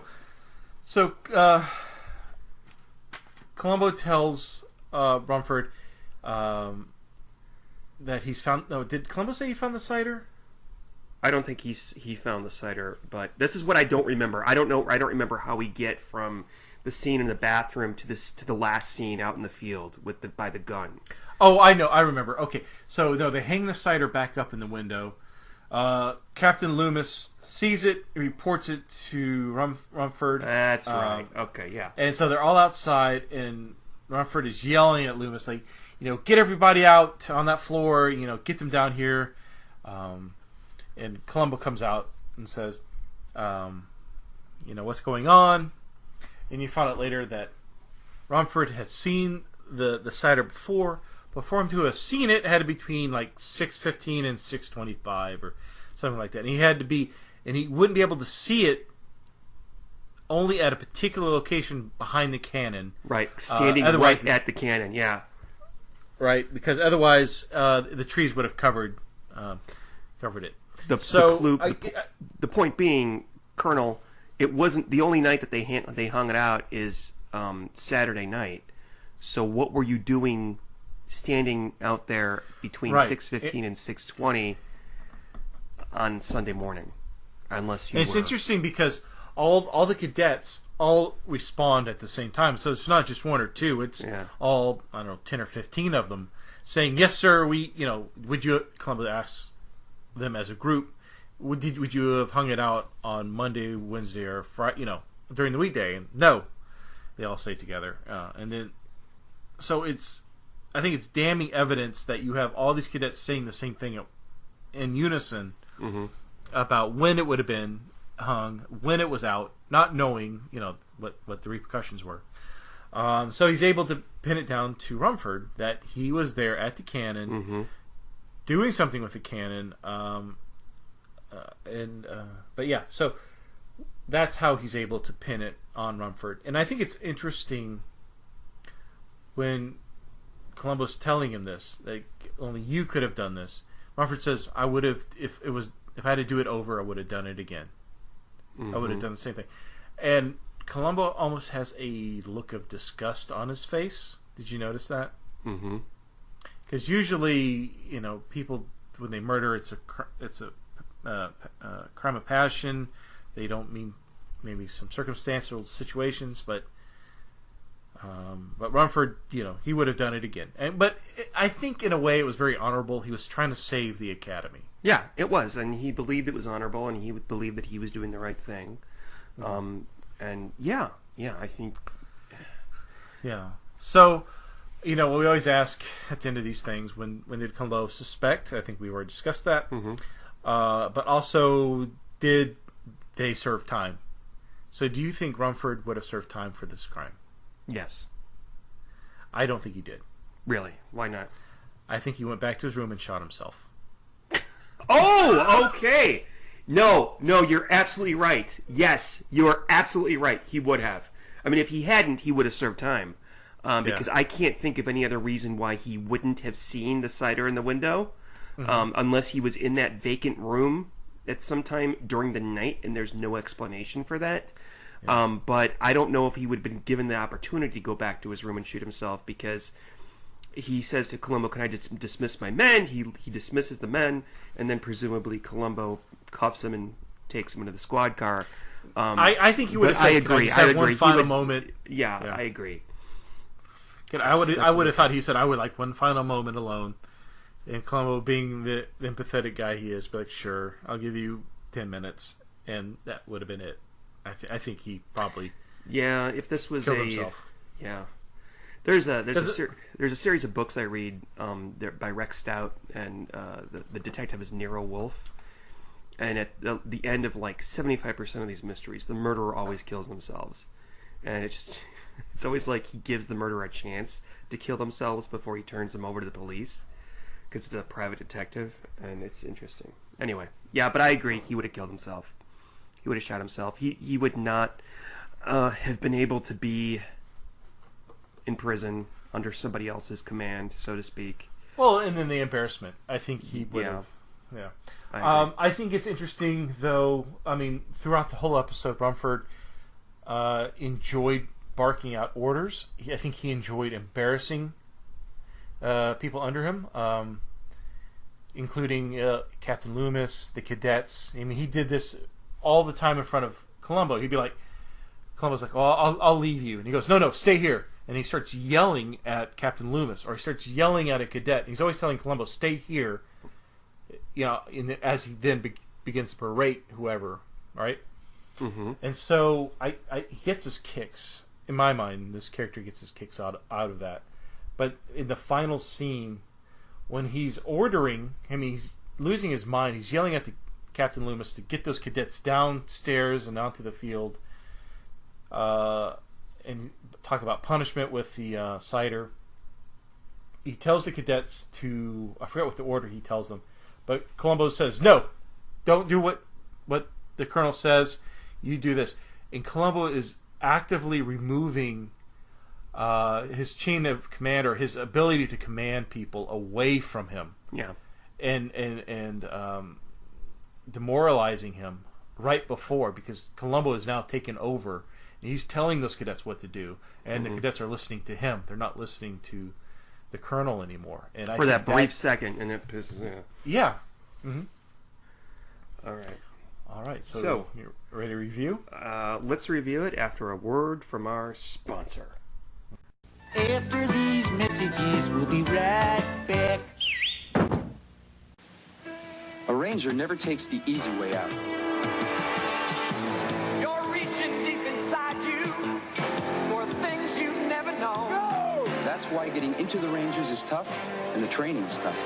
Be all that you can be. So it makes me feel like I'm part of something really special. Be all that you can be. And I'm not the only one. You can do it in the army.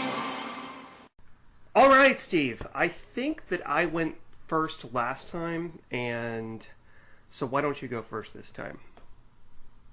Okay. So let's go ahead and pull the number. I always enjoy asking you where you think the number is going to be coming from. So, sir, there was a lot of numbers in this one. Military time, standard time. What do you think? Where do you think I got the number for tonight's review? I have a theory. Yes. I'm probably wrong, but if I am, I'll be so happy. I believe the number is 11. 11. Where was 11? Well, see, it's tricky.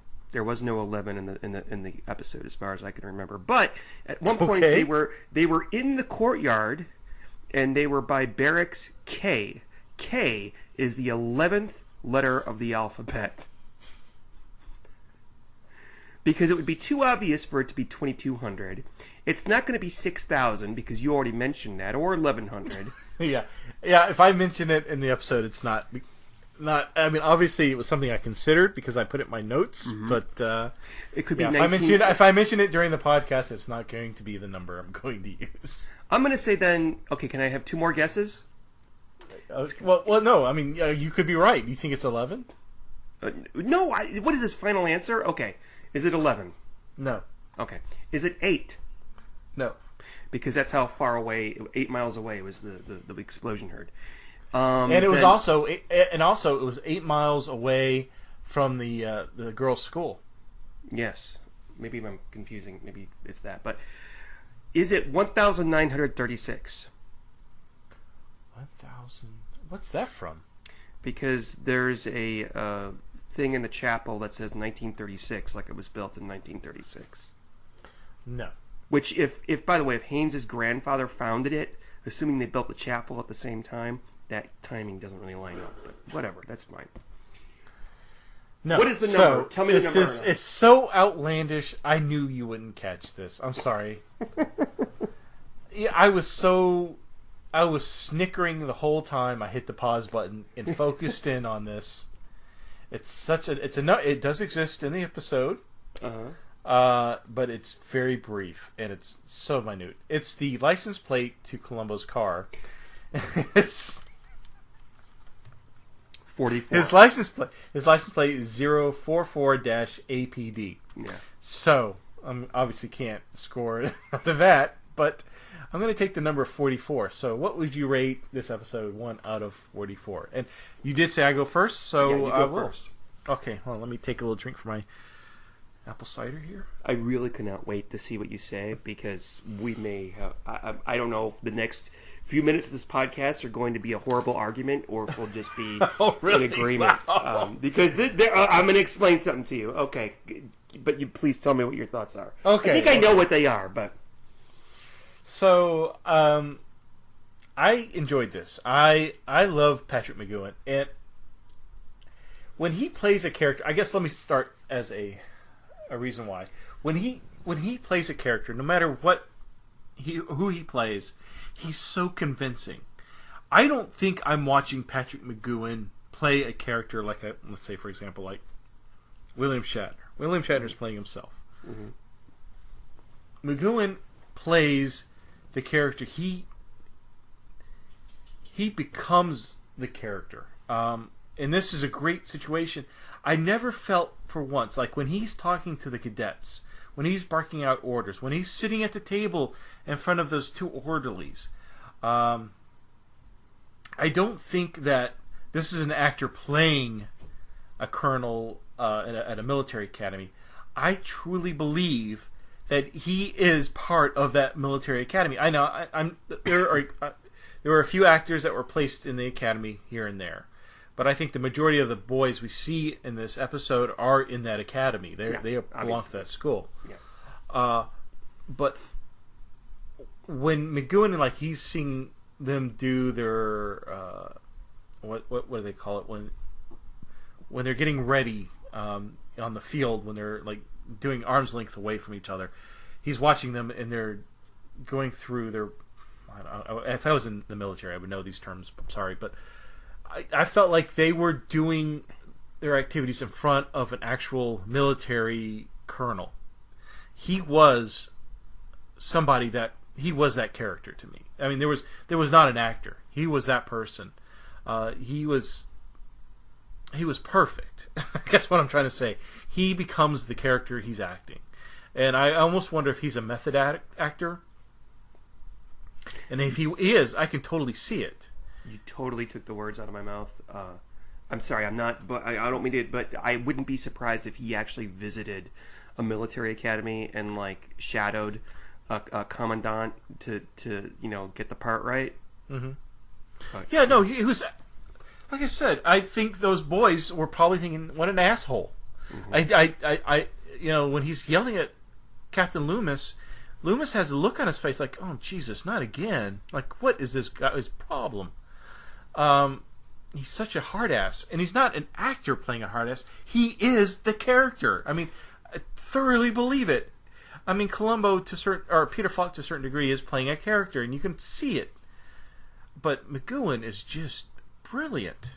Mm-hmm. And when we're comparing, and I love Robert Culp, don't get me wrong, and I know there's a lot of arguments who's the best recurring villain or recurring actor as a villain.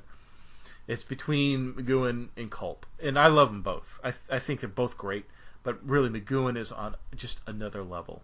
Mm-hmm. This whole episode, I don't know if anybody else could have done this justice, and I cannot see anybody else during Colonel Rumford. Every scene he's in, you just watch. And I totally felt he was this asshole of a hard-nosed MFer that I hated him. But because of that, I was so entrenched in my feelings of him, of a jerk, it really made me appreciate McGoohan. And I'm sorry. I thought that if it wasn't for him, I just honestly don't know what I'd rate this. It was a really good episode. This is worth rewatching over and over. Out of 44, I mean, I don't like to give it the perfect score, but man, it is so close to perfection. I want to say like 42. This is just a really... I mean, I could pop it in again right now and watch it. And I could watch this again and enjoy it every time. I think McGoohan is just absolutely wonderful in this. what a great act all around. Perfect.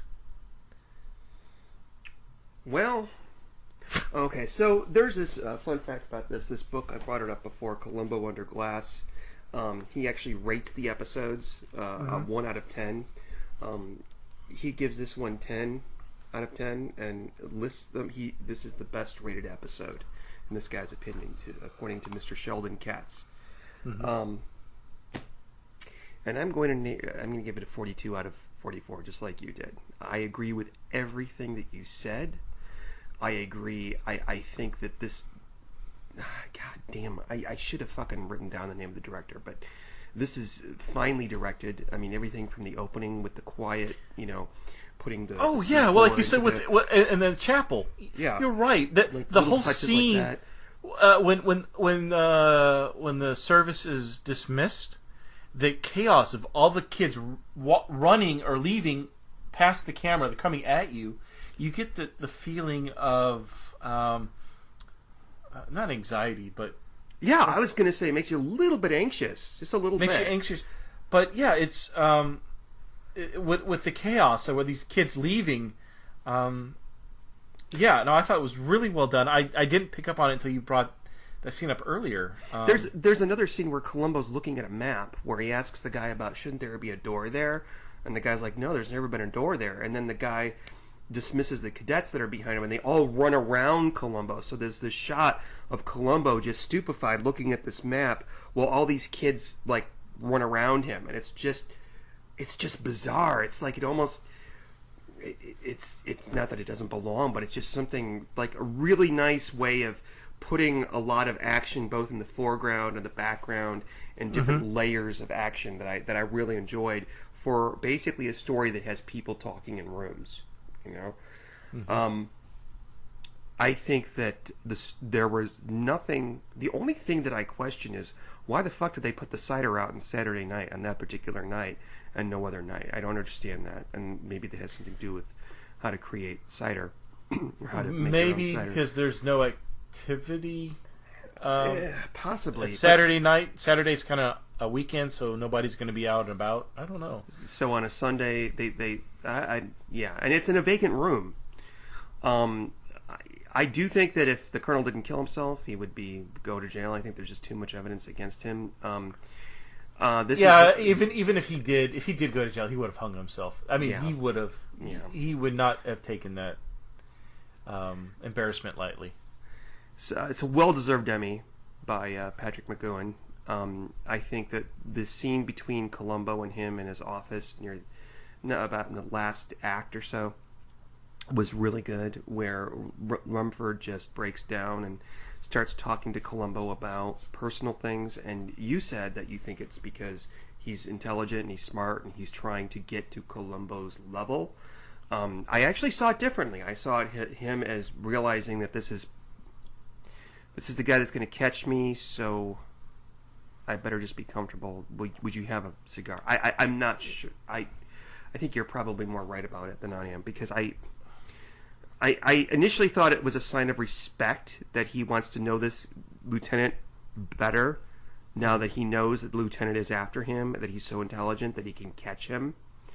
But maybe you're right. I don't know. I can see it both ways. Either theory is good, I think. This is in my top 5. This was not in my top 5 before we did this podcast. This was one that everybody lauded as one of the best ones, and I never really got it. But then again, I never really sat and really watched it critically for something like this. And there are no holes in it.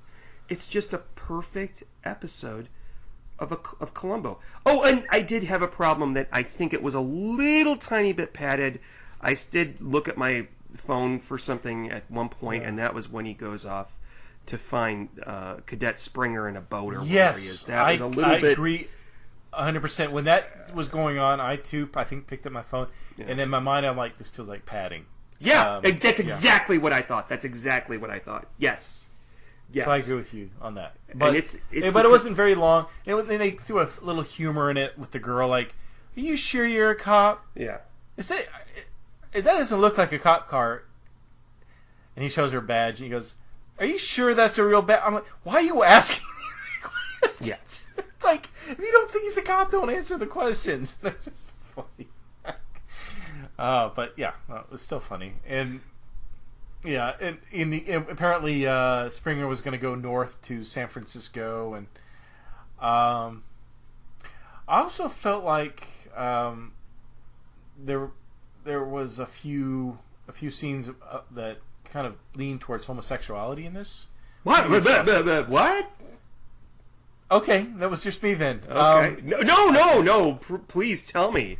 I never got that, but okay. Tell me if I'm wrong, and I'm not trying to offend. So, this scene at the very begin. I mean, it starts at the very beginning for me. When the colonel is, he's modifying that shell, that artillery shell, and he's polishing it, stroking it up and down. I got a certain. Okay, I thought of that too, but that doesn't mean anything about being gay. That just means okay. Hold on. He enjoys polishing. Hold on. Yeah, he's polishing a cylindrical thing, and when he tells at the very beginning, I forgot who the kid who's serving the coffee. Miller. He says, Miller. Show up. There's gonna be punishment. And like you need to report in every day for the next 2 weeks. Like, I don't know. Like I felt like there was a little something more to that, and it wasn't quite punishment, quote unquote. I don't know. I'm just a lot of young men. Well, it's a military academy, and you would get a lot of young men. Tight shirts and tight shorts. And why am you? Why am E? No. Why would you? Anyway, okay, I mean, like I said, I was probably just reading too much. It's like Columbo being in Homicide. He sees murder everywhere. Sorry. You see homosexuality everywhere. Okay, I see. Sure. I mean, I was on board with you when you said this about Grand Deceptions, where we've got the old colonel or whatever, old general or whatever in the wheelchair, and there's all these really handsome men, and there were that were like the servants, and I'm like, I'm seeing a pattern here, but okay. Okay. All right, never mind. You can cut that out if you want. I'm not going to cut it out. It's staying in. Of course you're not. Somebody's going to write some really good /fic with that information that you just provided. All right. About us or about Columbo? About Columbo. No, nobody's going to write /fic about us. I mean, maybe if they do, I hope they don't tell us. Okay, so I just want to say, remember when we were talking about Twitter and like people, tweeting me things, and I don't know what you're talking about. Well, while we were talking about that, right after we talked about that, technically, I got a tweet from Simon Zena, and back in, oh my gosh, this is May of 2018. This is almost a year ago. We did Death Hits the Jackpot. That's the one with Rip Torn killing his nephew. Oh, Rip Taylor, yeah. Rip Torn. And is it the same guy with the handkerchiefs that we'd pull out? Glitter. God. Oh my God. Excuse me. So Simon Zeno, who's been very communicative, very active on Twitter. He's the guy that put our podcasts, up on YouTube. Uh-huh. He said he replied to that, and he said, another great podcast from Columbo Confab. He's talking about the Death Hits the Jackpot. He said, enjoyed fun facts and Sean chastising Steve for the toaster versus hand mixer reference in Double Shock. Okay, Steve, we are all pupils to Sean, PhD, Columbo Studies. Found the ad for the episode from December 15th, 1991 of TV Guide. Enjoy. Okay, so I don't know what he's talking. That's the perfect. I don't know what he's talking about. Did we argue about whether there was a toaster or a mixer, and you called me Mr. Sean has the Columbo PhD? What? I don't understand. I don't remember that. Okay. See, I don't remember that either. All I remember is the stupid monkey from that episode. But what I like what he says is that Sean chastising Steve for the toaster versus hand mixer reference in Double Shock. Because we did Double Shock a few episodes ago, and you kept calling the hand mixer a fucking blender. Because remember in Double Shock, that's the one with Dexter Paris, Right. And Yeah. Oh, yes. So, did we say it was a toaster? Yeah, because it was a blender. It was a hand mix. It was a hand mixer. Whatever But blender. Yeah. were we talking about that when we were recording the episode for Death Hits the Jackpot? I don't remember. I don't remember. So I'm sorry, Simon. But I'm gonna like your tweet anyway. Here we go. I feel bad just hitting the heart. Like, yeah. Was it because he? Get down. Jesus Christ. I remember he ordered a bunch of champagne. Yes, he did. He ordered a bunch of champagne. He ordered a bunch of champagne because he thought that he won the lottery. Or he thought, okay, so he won the lottery, even though he handed the ticket over to his uncle, who then killed him. Because he didn't want his ex-wife to get the money. Right, and it's been discussed in on certain Facebook pages that that's a plot hole, because what he could have done is just said, the uncle, after Freddie was dead, he could have said, well, I told him that I would give him some of the money, so that's why he bought the fancy car and the champagne and all that. Which never occurred to me until I read that theory. So, all right. All right. So, I'm going to read we got one piece of feedback from Greg. I read this a while ago. Oh, hold on. I've got to get my glasses. This has now started. I had to go to the store and buy a $12 pair of reading glasses. And that for a while I was resisting it, and then when I started reading with them, I'm like, oh my god, this is really good. I need to use these more. Okay. So, dear Sean and Steve, here's the link to the tweet I sent with the screenshots. Okay. So he sends a link to a and you, by the way, I just want to say I've read this article because, Steve, you actually texted it to me. That William Link and Peter Falk actually had an argument over whether or not Mrs. Columbo existed. Oh, right. And I think the term argument could be used loosely. And this article is entitled, or not article, I'm sorry, this email is entitled "The Existence of Mrs. Columbo." He says, I had mentioned that I'd watched Columbo Likes the Nightlife, and I had found it quite enjoyable. I thought the production value was great, along with the widescreen aspect ratio and the acting of the principal players. Sean had lauded the reaction shots, and I concur. Justin was, quote, cool as a cucumber. And Vanessa, Jennifer Sky, made the Maxim Hot 100, had great micro-expressions belying her guilt and probably acting how most guilty parties would act, unlike many of the murderers who are less shaken by Columbo's presence, at least visibly. Only thing on episode not sure of is why the mob threw the brick through Linwood's car. Linwood was the victim, the first victim, threatening him to get rid of the photos, ostensibly to stop a connection between Tony and his father, but that does not make sense to me. To the viewer's knowledge, all Linwood had prior to the brick being thrown were photos of Tony at Vanessa's house prior to the murder. Only scenario I can see is if Linwood had compromising photos of Vanessa, and Tony let his father know to protect his ex-wife. Other theories? Perhaps I need to watch again. Do you remember this, Steve? I remember the episode, but I don't remember a brick being thrown at by guys. And this is no degradation to lovely Greg who sent us this, but I don't remember that at all. And this is why it's like we don't remember, the Doctor Who stuff. We could, yeah. Regarding the body under the fish tank, you remember that, right? Yes. Okay. I envisioned that scenario as soon as Justin said they were safe without the body being discovered and Columbo coming in with a warrant. Similarly, in Columbo Cries Wolf, I knew the pager would be the key to locating the body. Regardless, both episodes are great. The author of Murder Under Glass, which is actually the publication that I mentioned earlier by Sheldon Katz, which can be purchased in Kindle form on Amazon for $9.99, ranks that episode as number 2 overall, because he did not include the 2 pilots in his rankings, which is ironic because we talked about number 1 today.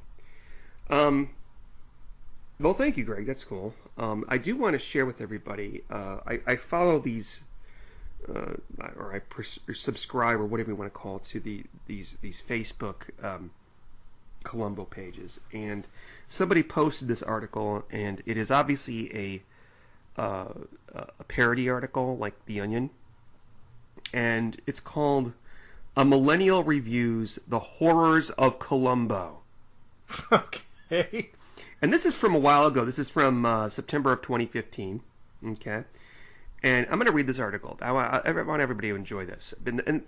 Somebody posted this, and then everybody underneath it didn't realize. Everybody who commented underneath it, I don't think realized that it was supposed to be a joke. So this is what it says. And this is. I apologize for everybody, but trust me. Just listen to this. Trust me. I don't know if you guys have seen this show called Columbo, but it is messed up with a capital Up. As I explained a few articles back, I accidentally watched the show for about 9 hours because I thought it was The Wire. Then I had to go back and watch the actual The Wire in order to write about it, which took up so many hours I ended up failing improv and losing my bar backing job at Chuck E. Cheese. Yes, they have a bar. It was worth it, because in my opinion, the best TV show ever, except for also Breaking Bad and The Supremos, or whatever it was called, but it was longer than a bathroom line at a Coke bar. I mean, geez, who wrote The Wire? David Foster Wallace? Anyways, back to Columbo. Columbo is basically a show about this creepy stalker who uses white male privilege to solve murders. The first episode, he's talking about Murder by the Book, is completely bonkers. It begins with Columbo meeting this guy who looks like he plays bass in Fun and knows where to get Quaaludes. I guess this show came out in 1968. Actually, this episode was later in 1968. So everyone in it looks like a character from the Venture Brothers. I don't know what he's talking about. So Turtleneck Guy has just murdered his friend with whom he writes mystery novels, and now he has to convince Columbo that it was an assassination. In the middle of all this, some rando Tinder skeeza shows up and tries to blackmail Professor Haircut about the murder, so he gets an Airbnb with her somewhere in the woods, and then beats her over the head with a bottle of some kind of mysterious champagne that you can't buy at a gas station. He dumps her in a lake, and then eventually Columbo figures the whole thing out and arrests him. Pretty simple 20 minutes of television, right? Wrong. This whole ordeal takes over an hour because 90% of the program is Columbo mansplaining murder to murderers. Another episode involves Columbo investigating a suicide, which is when you take a selfie with a gun. Self-aside? But it's not self-aside at all. Columbo figures out that the guy was actually murdered by his boss, who was also the leader of some kind of meetup group for nerds. This is the Bye-Bye Skyhu IQ case. Yes, I assumed already. At some point, Columbo calls a 14-year-old girl pretty, and she says, "Thank you. No one has ever complimented me for my body instead of my mind," and she smiles while she's saying it. Whoever wrote this line should lose their job. I mean, I'm sure whoever wrote this is actually already dead, but they should be dug up and fired and then buried again. This is either really sexist or I'm not getting the joke, but I don't see how I could have acquired upwards of 35 Twitter followers if I didn't know what I was talking about. Anyways, back to Nerd episode.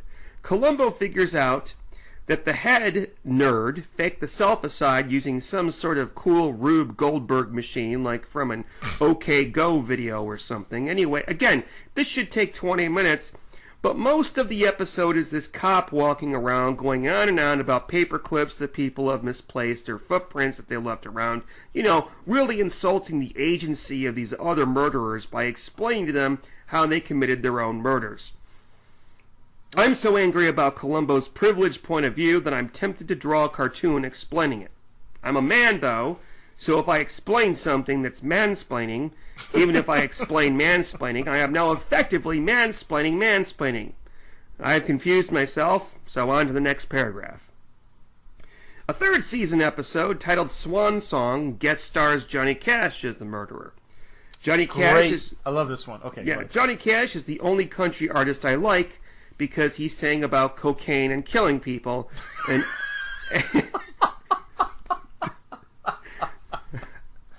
Have we reviewed this one yet? No, by the not way? yet. Not yet.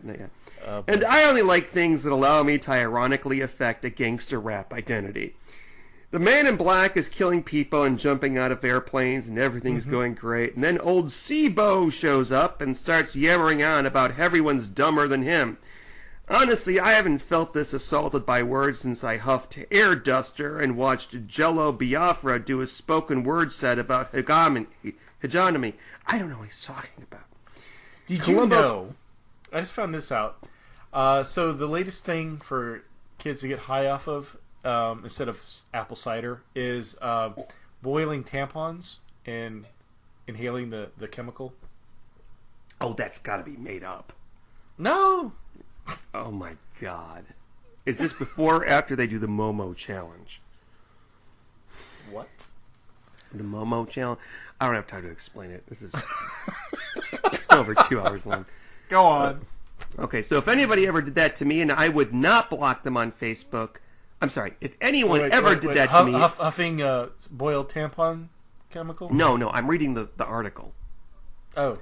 He goes, I'm sorry. Columbo keeps doing this thing where he leaves the room and then pops back in and goes, and another thing. If anyone ever did that to me, I would block them on Facebook and Twitter. Not Instagram, though. I'm not a monster. He also has this... He also has this creepy hunchback thing going on, and I think maybe a glass eye. Columbo kind of looks like one of the elves from Harry Potter, and he is just as annoying. Someone should make a BuzzFeed video titled, "If Women Talk to Men the Way Columbo Talks to Murderers." Another thing that really bothers me about this show is that Columbo is constantly talking about his wife, and yet in the 30 years this show was on the air, we never see her. Well, it wasn't on the air for 30 years, but whatever. Columbo fails the Bechdel test harder than I failed my drug test when I applied to be the guy in the Super Mario suit in Times Square. Seriously, though, why isn't Mrs. Columbo ever on screen? Whoa, what? The Super Mario costume in Times Square? Columbo fails the Bechdel test harder than when I failed my drug test when I applied to be the guy in Super Mario suit in Times Square. What does that mean? The Bechdel test is when you... No, the Mario in Times Square thing. What? When I applied to be the guy in the Super Mario suit in Times Square, it's like when you go to Hollywood at the Chinese theater and they've got people dressed up like Superman and Charles Chaplin and shit like that. Same thing except Super Mario in Times Square. I want a picture. Seriously, though, why isn't Mrs. Columbo ever on screen? How offensive is that? I think the world is ready for a Columbo remake starring a female Columbo. Wouldn't Kristen Wiig be the perfect Columbo? No, Let's make this happen. Let's kickstart this. And that's the end of it. So much to digest there. Anyway, I read that the other day and I thought I would just share it. So for those of you who are waiting... slightly more insane now because of it. Thank you. So for those of you who are holding on to your pants through all that, just to find out that what we're going to be talking about in 2 months or whenever we release this thing. Steve, why don't you spin the swinging wheel? Spin it, Steve. I'm spinning. With apple cider. And the comment about Super Mario in Times Square. I kid you not. Makes no sense. I kid you not. Our first episode of Season 11 of the Columbo Confab podcast will be Troubled Waters, starring Robert Vaughn. Very next episode. All right. So that'll be our next episode, and there will be plenty of discussion about Mrs. Columbo in that one, too. Oh, you betcha. So it's going to be a little while. Just let us record 5 to 6 episodes before that comes out, and I wish you all happy. And Steve, say goodnight to the good people. Adios, amigos. Good night, everybody. It's a me.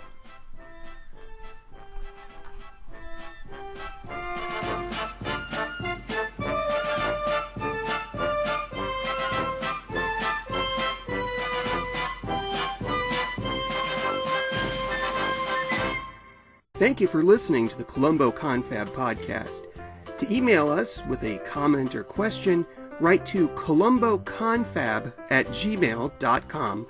Follow us on Twitter @Columbo Confab, and look for us on Facebook. If you're enjoying the show, please leave us some happy reviews on iTunes. I love clues. Hello, I'm Sean, and I'm the host of the 1001 Movies podcast, based on the book 1001 Movies You Must See Before You Die. Each episode, I randomly pick a film from the book and spend about 10 minutes talking about its director, the cast, the genre, and my personal thoughts on the merits of the film. Each delicious yet bite-sized episode contains information about a film from practically any genre, any country, or any year. Check us out on iTunes, and we'll send you free cookies.